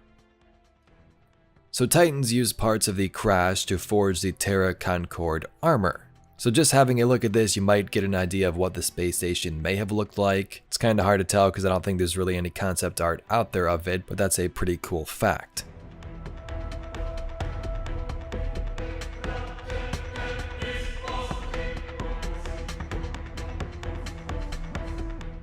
In another lore card, we see, acting on intel from Hunter Vanguard at Paragita 4, my host made contact with the Lightbearer inhabiting the ruins of Cayde. Recommended classification of said Lightbearer as Warlord. So many people lived in this orbital city, and even after it crash landed back on Earth, some people still made this their shelter and home, like some warlords. Now that was in the past. I believe they dealt with this warlord, but do others still live there now, and could we visit it? Free Capital. In a Bungie lore post from September 2020 called Citizens of the City, we learn of an underground city called Free Capital. Third time's the charm. You'll have me, and we'll have one of the free capitals, lightless and away from all of this, her latest appeal to leave. The free capitals are just rumors, buried cave cities that predate the Golden Age. No one has been there. Everyone has met someone who knows someone who has a story about where these cities are, but there had to be other people out there. After all, they came to the city from somewhere. He's sure there are other somewheres out there without so much noise. So these characters discuss a cave city hidden out there that predated the Golden Age. Was this a hint a couple of years ago at Bungie sort of concepting this for a future release in the next couple of years, or is this just some lore made up for fun? Spaceship colonies. Other floating homes do exist, like the Cassini fleet lost during the collapse. This never appeared in the game besides this concept art, but it is mentioned in some lore and was used as an inspiration for the Presage mission. Many of these ships were destined to go beyond the system and find new homes during the collapse, and the humans would live on these spaceships until that would possibly happen, or most of them would die. Other ships have some more haunting stories, like the RSS Amistris that belonged to the Awoken. This one was invaded by an alien force called the Aphelion, and everyone was killed and there was no traces of how it happened. Another weird ship was called the Chelchis. I don't know if I said that right, but it was a space station that was used to breach reality. This one also has a super weird backstory and belonged to multiple people. After the collapse, it fell into the hands of Crota, who captured the ship, and then Dead Orbit, and then the Nine, who used the gates to try and physically manifest themselves into some type of body. Pretty crazy. Aphrodite's group. Aphrodite's pacifist guardian colony also exists in the deep solar system. We've talked about this as of late, but the Vanguard was curious about this place back in the Rise of Iron days, but since has gone cold. Aphrodite did return to assist during the Red War with her sniper, but the place still remains a mystery. As for me, I kind of picture this as some type of sanctuary where guardians choose not to fight and instead use their light and power in other ways. Perhaps kind of like the Jedi, trying to meditate and channel the light in healthy situations, but I don't know. There's always also the Awoken Distributary. Some Awoken did stay behind, and if this thing still exists, this might be a great place for humans to hide. Perhaps maybe after the Light and Dark saga, this is where we go into some type of different universe.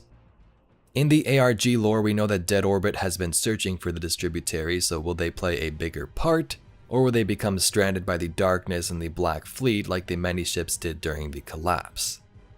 Let's throw in some other mentions at the end of the video here. So these aren't really possible living outposts where humans exist right now. I mean, they could be, but more cool abandoned locations from humanity's golden age. First up, we have Old Accra, which is one of the largest golden age vaults of knowledge. We don't know how many of these currently exist, but the largest one is the Ishtar Collective on Venus, which we visited in Destiny 1.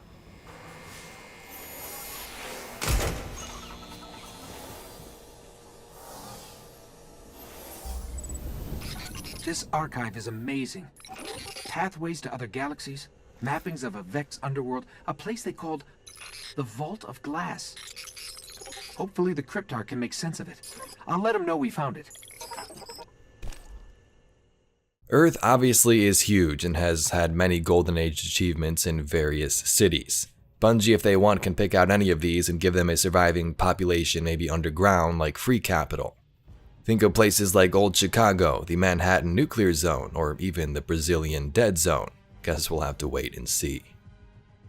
Throughout this season so far, we've seen how nightmares terrorize their subjects. Aldrin Sov over Crow, Zavala's wife, Gaul, and so on. Even back in Shadowkeep, one of the first times we learned about these nightmares, Eris's dead fireteam members would hover around her until we helped her free this pain. Although some of these stories are at the forefront like in this season's story, others are found in the lore, and the topic of today's video is Ikora's nightmare, Cayde 6. Nightmares are these shadow humans and enemies created by the darkness. Their goal is basically exactly what you see now, to wage war on its victims with a different kind of warfare by messing with their minds. Hashladoon said this back in Shadowkeep. Hashladoon peered into the dark recesses of the nightmare creatures and saw no hope. The daughter's lineage was death and destruction, written in terrible scars across the surface of existence, yet no hint of their father or their father's father called from the void. But the energies of the pyramid were those of creation, not of life per se, but something other. These nightmares are heavily found on the moon near the lunar pyramid and also the Scarlet Keep. The pyramid is what creates these nightmares for some reason. They have been found in different locations like certain lost sectors, and recently they've moved into the Leviathan above the moon. Kell is trying to make a connection with that lunar pyramid. These nightmares once again tie into the story of Haunted severely. Many characters must deal with these nightmares that spread lies, induce rage, and make the character feel bad about themselves. So far we've seen corruption like Aldrin Sov in The Crow, but others are hidden in the lore like Ikora's nightmare, Cayde. The Trespasser exotic lore says this. "It kills me to say it, but I am really unimpressed," the voice says, an echo reverberating from the past. Ikora does her best to keep focused, to push past a breath of resurging anguish, but a nightmare like this refuses to be so easily ignored. It stands at her side, wearing her friend's face, horn, and all, the ribbed edges of its cloak swaying beside the hand cannon holstered at its hip. It speaks with his voice, but its words are false and dripping with poison. She forces herself forward, climbing the steps to the Leviathan's entrance. Walking in uninvited is usually my whole thing. It continues as it floats beside her. Unless you've started taking after me? You are nothing more than a memory, Ikora replies without looking at it. You are not him. Can't argue with that logic, it says, flashing a smile. After all, he's dead. Ikora flinches as the nightmare circles around, hovering just over her shoulder. Thanks to Zavala, you, and most of all, thanks to Aldrin Sov. Ikora's brow furrows and she clenches her fists, continuing her ascent. He shot me with my own gun, the nightmare presses. Do you remember that? Ikora picks up her pace. Still, the nightmare follows. I mean, you must, right? It asks. What was it you promised to do? Mount his head on his precious throne? That was some real big talk, Ikora. But instead of doing that, instead, you welcome that scumbag to the tower with open arms. So, I'm thinking either your memories are a little mixed up, or maybe you really have forgotten what that murderer did to me. Crow is not Aldrin, Ikora seethes. The nightmare smirks. Right, just like I'm not Cayde. Ikora spins on her heel, chest heaving, void light flaring in her fists and deep within her eyes. But there is nothing behind her, only the emptiness of space. Ikora, Eris's voice crackles over the comms. Perhaps it would be best for you to return. Ikora breathes deeply. Palms flat at her sides, she gives the Leviathan's doors one long, final look before turning back. So this card hits pretty heavy. Ikora is on the derelict Leviathan and this Nightmare of Cayde is following her around and messing with her mind. It says things like, why didn't you kill Crow? You said you would mount his head on the throne and avenge me, but instead you welcome him into the tower and now you're friends. Possibly the Crow maybe even taking Cayde's duties at some point in the future. Near the end of the card, Ikora says that Crow is different. He's not Aldrin Sov, he's a guardian, he has his own thoughts, he isn't that man anymore. And near the end, Eris steps in and tells Ikora that she should leave the Leviathan, and she does. So I'm not sure if the Nightmare of Cayde will pop up elsewhere in the lore, considering Ikora left, maybe she left it behind, but clearly this has been an issue for her for some time. She's been thinking about Cayde's death and the current situation with Aldrin or Crow.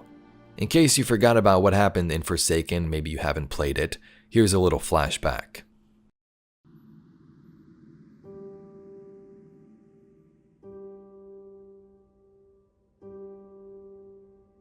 He had the worst jokes.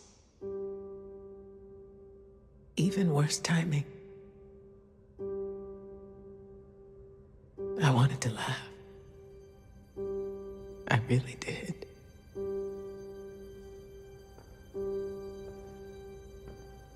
We should have been there.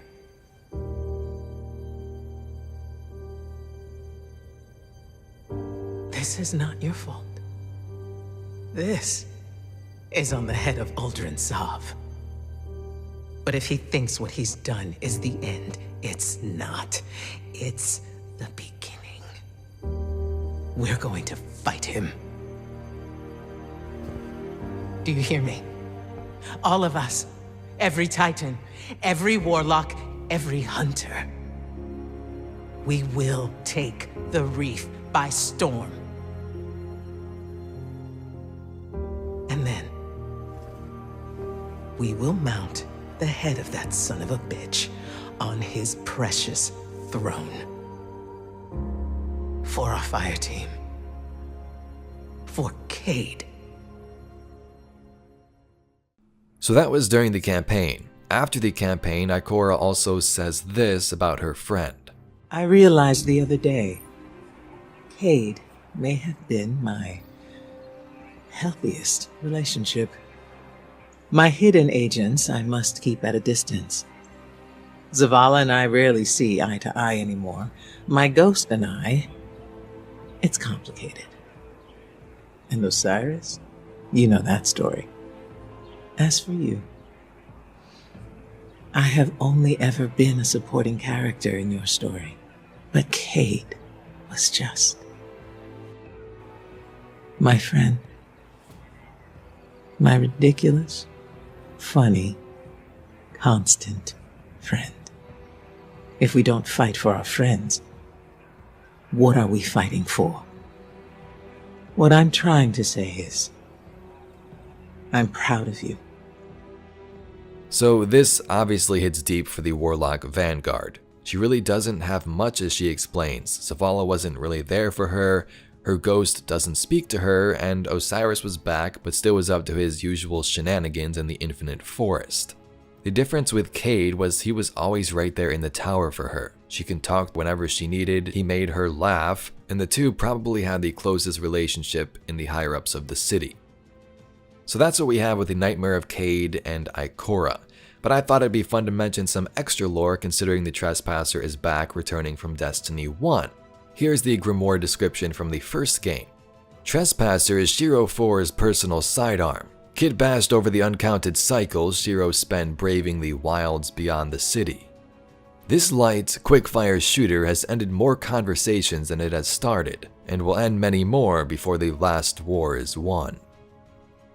So that is pretty cool. For those who don't know, Shiro 4 was in the Rise of Iron expansion, the last expansion for Destiny 1, and he has yet to appear in the second game. Many wanted him to return, possibly to be the Hunter Vanguard, but it doesn't look like that will happen, as Bungie probably doesn't want to introduce many characters before they, wrap up the Light and Dark saga.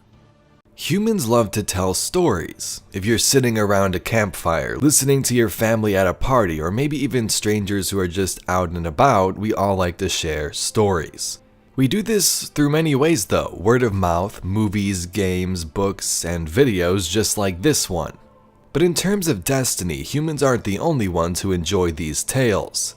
Today we're going to read 5 Eliksni stories they tell their hatchlings. So these stories can be found on the Solstice of Heroes Warlock armor set. We'll start with the hood and then go down to the gloves, robes, boots, and then bond. Our first story is how the Fallen explained the sword logic to their hatchlings. The sword logic for the Hive, or the basic idea of it, is that the Hive need to continue killing to get stronger and grow. They must keep killing to survive. So here's the story. The hungriest thrall. Ido looked over the heads of the assembled hatchlings to the great machine above. She marveled at its magnificence. Whole civilizations have been razed to the ground in its wake, even the Eliksni ones. She turned her attention back to the hatchlings. "Did you know that the Hive do not have spirit?" she asked. The hatchlings looked at her quizzically. "It's true," she continued. "Hive have worms, big slimy wriggling worms inside them." Ido flexed her fingers, causing the hatchlings in the front row to recoil. She lowered her voice ominously. "And the worms are always hungry. They force the Hive to eat more and more and more. They are never satisfied no matter how much the Hive feed them. That's why the Hive will eat anything, even little hatchlings, like you." Ido snapped at them, causing shrieks of dismay. "Some think the Hive will eat the whole galaxy," she said, turning her gaze back to the great machine. "And when there's nothing left, they'll have to eat each other. They'll feast and feast until there's just one lonely thrall who will have to eat himself. And then there will be nothing," Ido concluded softly, just like in the beginning. The hatchlings were silent, and Ido was suddenly very tired. Our next story is Ido reading to the young Eliksni about the story of a hatchling with 6 arms. This is kind of like The Ugly Duckling. If you ever heard that book as a kid, everyone would stay away from this Eliksni because it was different, but one day it would become a happy drake with a different twist. So let's find out how. The 6-armed hatchling. Ido gathered the hatchlings around her. It was late in the day and she was reluctant to let them roam the streets at night, so she enticed them back to camp with the promise of old Eliksni legends. "There was once a hatchling," she began once they had quieted down, "who was born with 6 arms. Ido used her upper arms to point to the spot below her lower arms, and all of his clutch mates mocked him for it. The hatchlings murmured knowingly. Many of them had experienced mocking. When the hatchling became old enough, he competed against his siblings for ether and status in his house. He was not as clever or as strong as his clutch mates, even with the extra pair of arms, so the Kell of his house declared him a dreg. The hatchlings nodded knowingly. They have heard stories of dregs too, even if Mithrax had outlawed the practice in House Light. But, Ido continued, her tone lifting, when it came time for the Kell of his house to dock his lowest arms, the hatchling rejoiced. She threw up her hands in celebration. For he had an extra pair of arms to give that day. He became the only dreg in his house with 4 arms, and he was proud. The next story is about a small scribe. It's kind of sort of the same concept as the last story, but let's take a look at it. The smallest scribe. Ido loomed over the group of hatchlings, her face lit only by the glow of the ether tank's control panel. The hatchlings gripped each other's hands in fear and huddled together for safety. The scribe continued her tale. There was once a scribe, the smallest scribe of his clutch. He fought for his share of dark ether, but his stronger siblings often got more than he did. The hatchlings muttered in sympathy. He dreamed of one day killing a guardian and showing his siblings that he was strong. Little, but strong. Ido flexed her lower arms menacingly. One day, a guardian came to their lair, hoping to steal their precious dark ether. The hatchlings glanced in worry at the nearby ether tank as Ido continued. Fikrul Kell ordered the scribes to attack. Finally, the smallest scribe had a chance to prove his worth. Ido leaned forward, narrowing her eyes. The smallest scribe charged forward, unafraid, even as his siblings were shot down all around him. He launched himself at the guardian and, boom!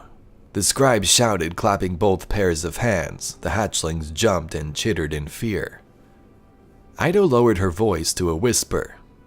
The littlest scribe exploded right against the guardian's glowing golden armor. He succeeded in his mission. But, Ido continued, shaking her head in mock madness, the guardian didn't even notice. The scribe was too small and his explosion made no difference. No difference at all. If you visited the Eliksni camp and listened to these scannables around the area, a specific one will tell you how Mithrax basically raised Ido, who is reading all of these stories. She's the one who speaks in those scannables as well. So this story is about that incident when she was born. The hatchling whose mother was a ketch. Ido surveyed her audience. The smallest hatchlings were beginning to doze off, leaning against the lower arms of their clutch mates, but the oldest among them were eager for one more tale. There was once a hatchling, Ido began, whose mother was a ketch. Several of the hatchlings exclaimed in disbelief, waking the dozing youngsters who roused to listen. Her egg was kept warm and safe inside the ketch's vent shaft.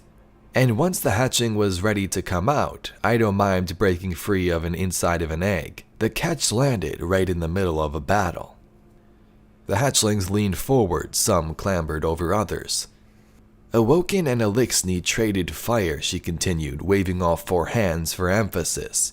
Explosions shook the ground, the banners of the great houses burned, and many were lost. One hatchling let out a thin, protracted squeak. But in the middle of the battle, cleaving his way through the enemy, was a vandal. He heard the ketch's call and ran toward it. When he entered the ketch, he discovered the hatchling ruling the tiny vent shaft.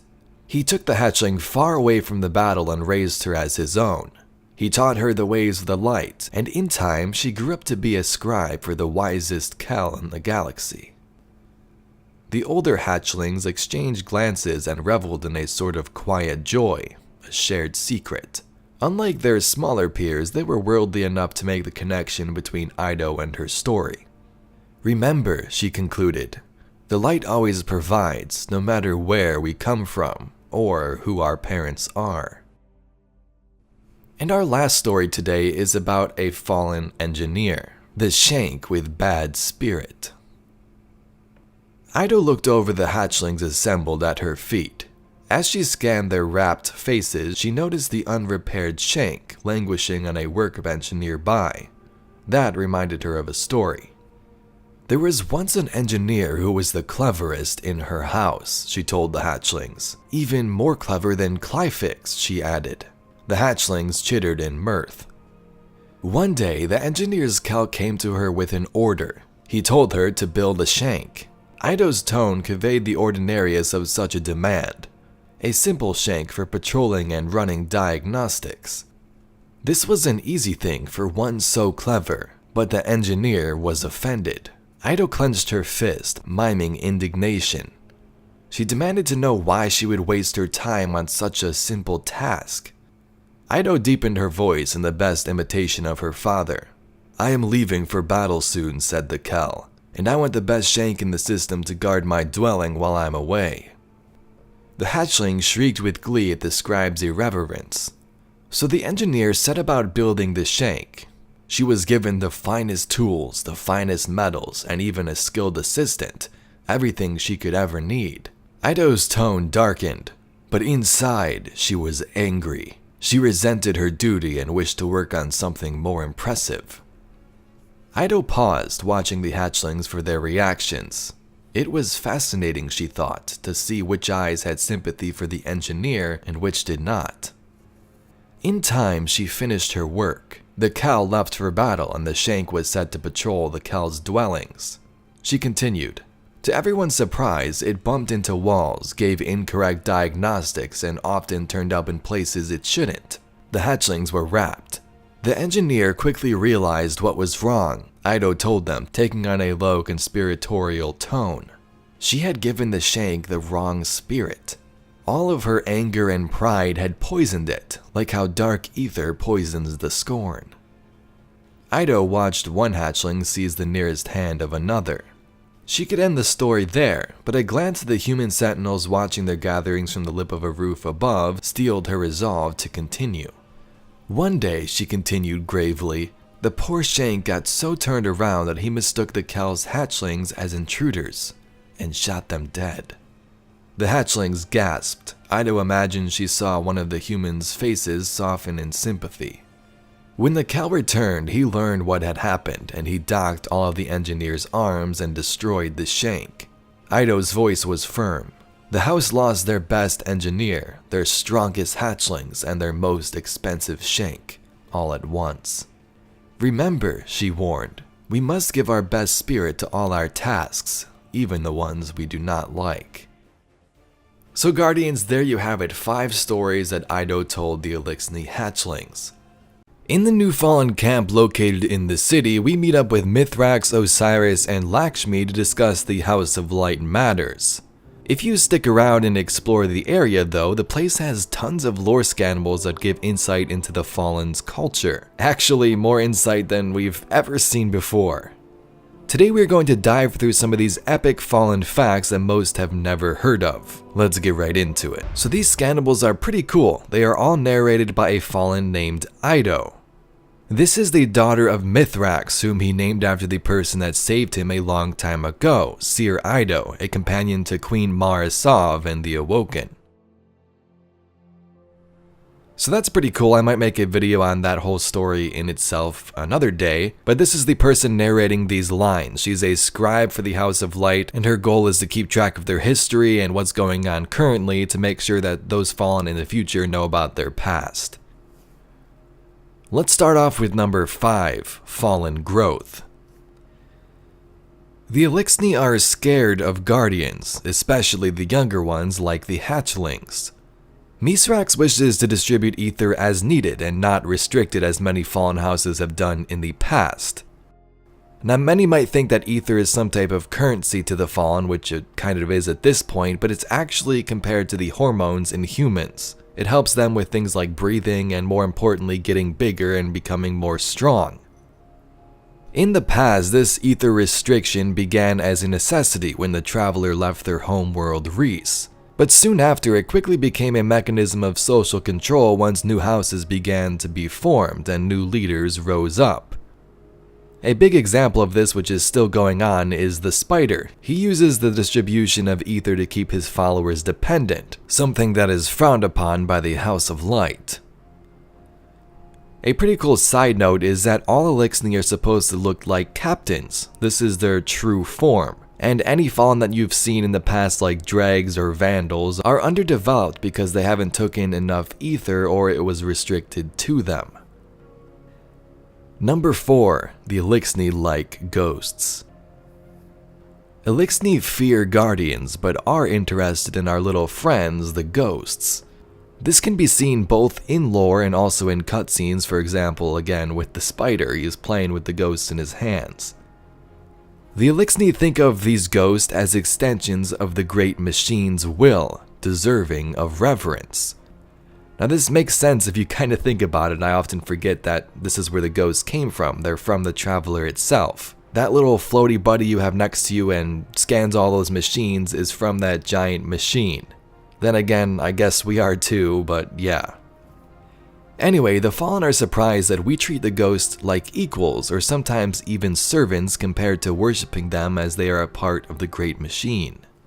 Guardians throw their lives away for sport, in games like Crucible or Gambit, taking the miracle of resurrection for granted. As if ghosts needed the humans and not the other way around. I think that if Eliksni became guardians, we would use the light to serve the great machine, not our own amusement. Number 3. Being scared of guardians. This one is kinda cool in a certain way. As mentioned, most Eliksni are scared of guardians, especially the Hatchlings and their younger members.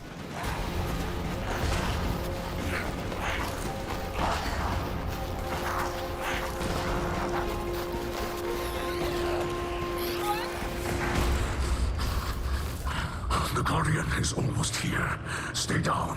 Stay quiet. How do you know we can trust them? I don't. In the Fallen camp, you can see they often create decals like this one, which they'll put up around their homes. They'll tell the young that it protects them from the Guardians attacking them in their sleep. They of course know this is not true. If a Guardian like Saint wants to come in and destroy you in your sleep, it's going to happen. So they know it's not true, but they tell it to the Hatchlings to make them rest peacefully. Oh, and in case you haven't explored around, the Hatchlings are everywhere, both here in the camp just laying around and also attached to the Eliksni trying to operate a vending machine near Ada 1. This decal is believed to be the helmet of Saint 14, who has some gruesome stories about the past.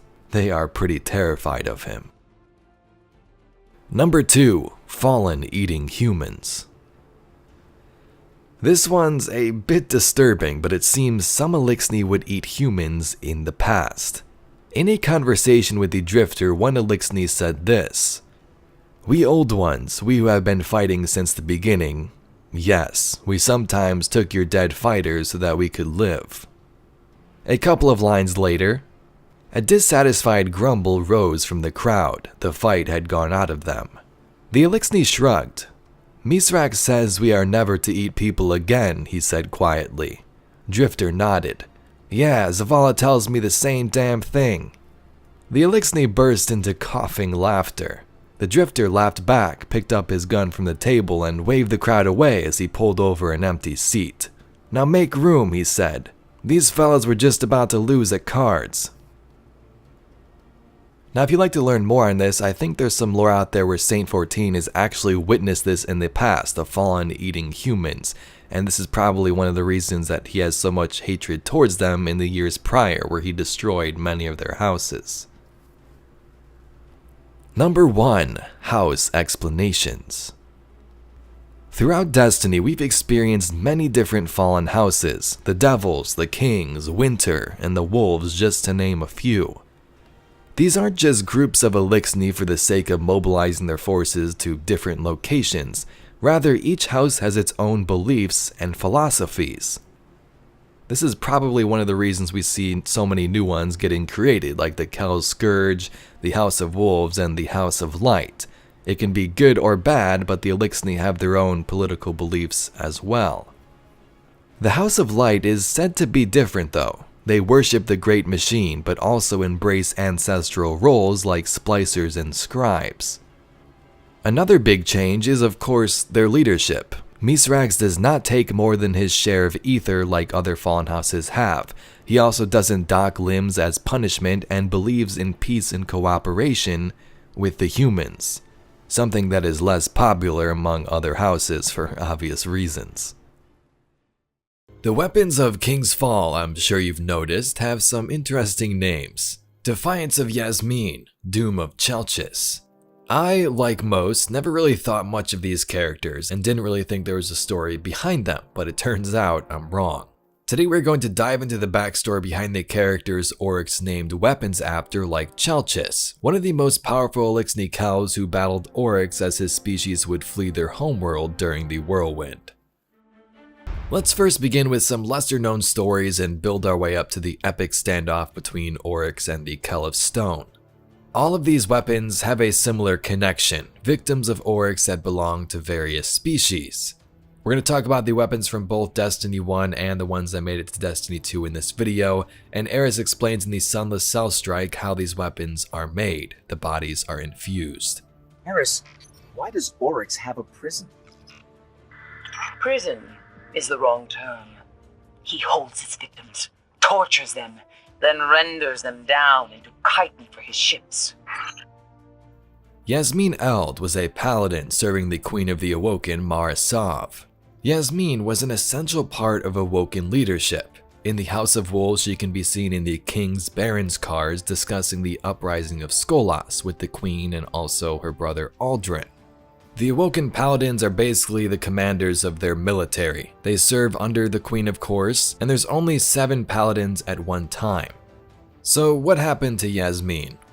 Well, this specific paladin was on board Marasov's ketch at the Battle of Saturn, where most of her fleet was destroyed.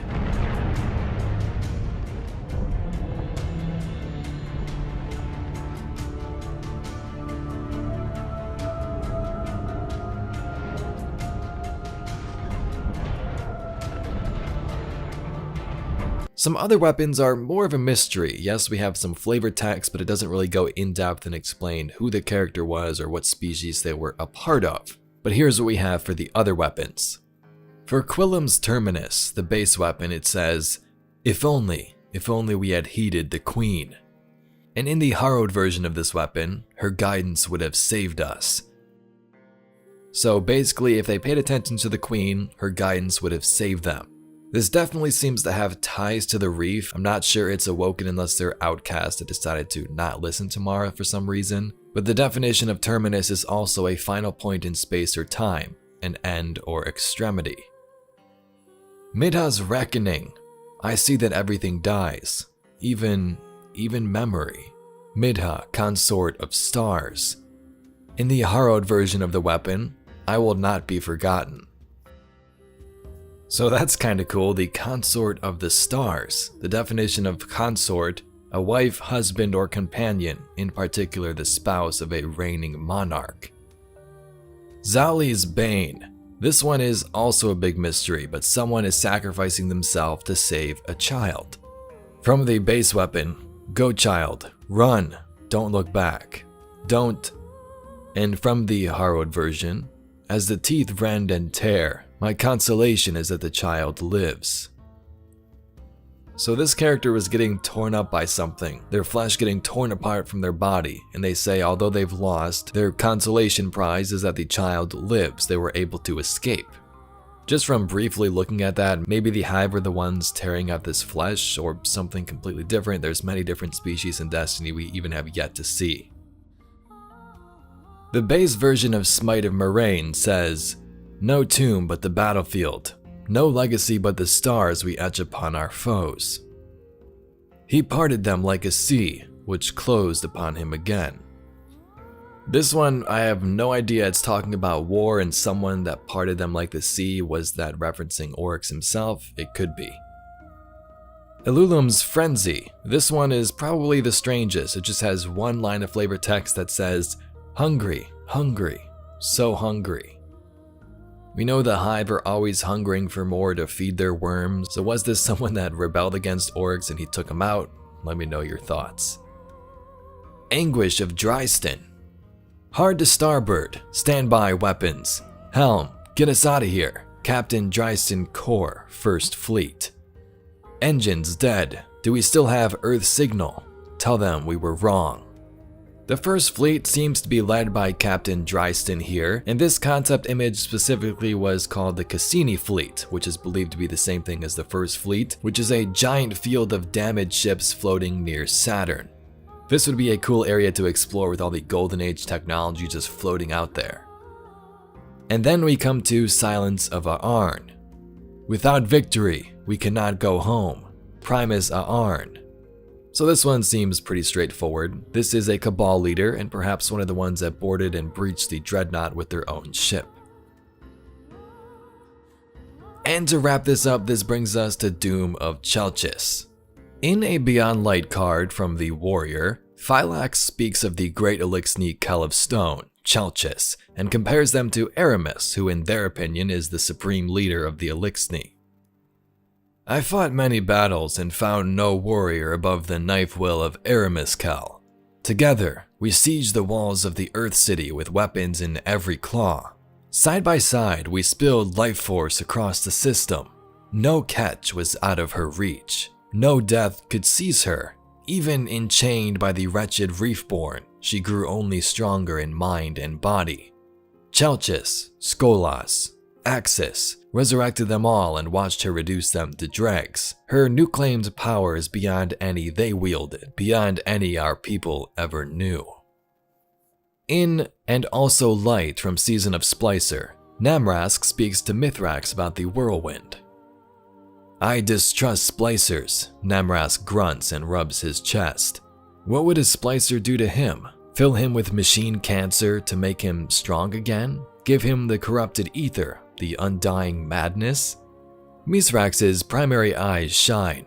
I am an older kind of splicer, those who look for the light in all things. Maybe the right kind of splicer can weave two peoples together, as the Awoken tried do in the Reef. But the light is not in all things. It has left us. Why look for the light when you can clearly see who it favors? It was once in us, Mithrax reminds him. It could be again. Namrask remembers such a time, across a vast and blood-soaked distance. Rees, I was there, you know, Namrask whispers. At the whirlwind, after Chelchis fell, I sent ships to follow the great machine. I abandoned all of those houses that could not make war. I ordered my fleet to hunt the machine. Many rallied after us. Each ship began its own war with the humans, but maybe I was first. From other flavor text, we get these lines. Eliksni songs still tell of Chelchis Kell of Stone, who stood before the Maw. Where is the great machine? Where is the great machine? All is silent. Nothing answers me. The hunger comes. So Chelchis fought this final battle on Rees against a dark foe. The Traveler and other Eliksni would flee, but he would stay behind to clear the way for the survivors. It's said that this Kell stood before the Maw, and the definition of Maw is the jaws or throat of a voracious animal. The theory here is that Oryx led an invasion on Rees, which Chelchis stayed behind to take part in. Most of the King's Fall weapons are tied to characters who've battled Oryx, and most of them failed. But what's interesting is this isn't 100% confirmed. Maybe Chelchis actually came into contact with the Witness or the Darkness during their version of this collapse. Chelchis stood before that Maw, a vicious creature.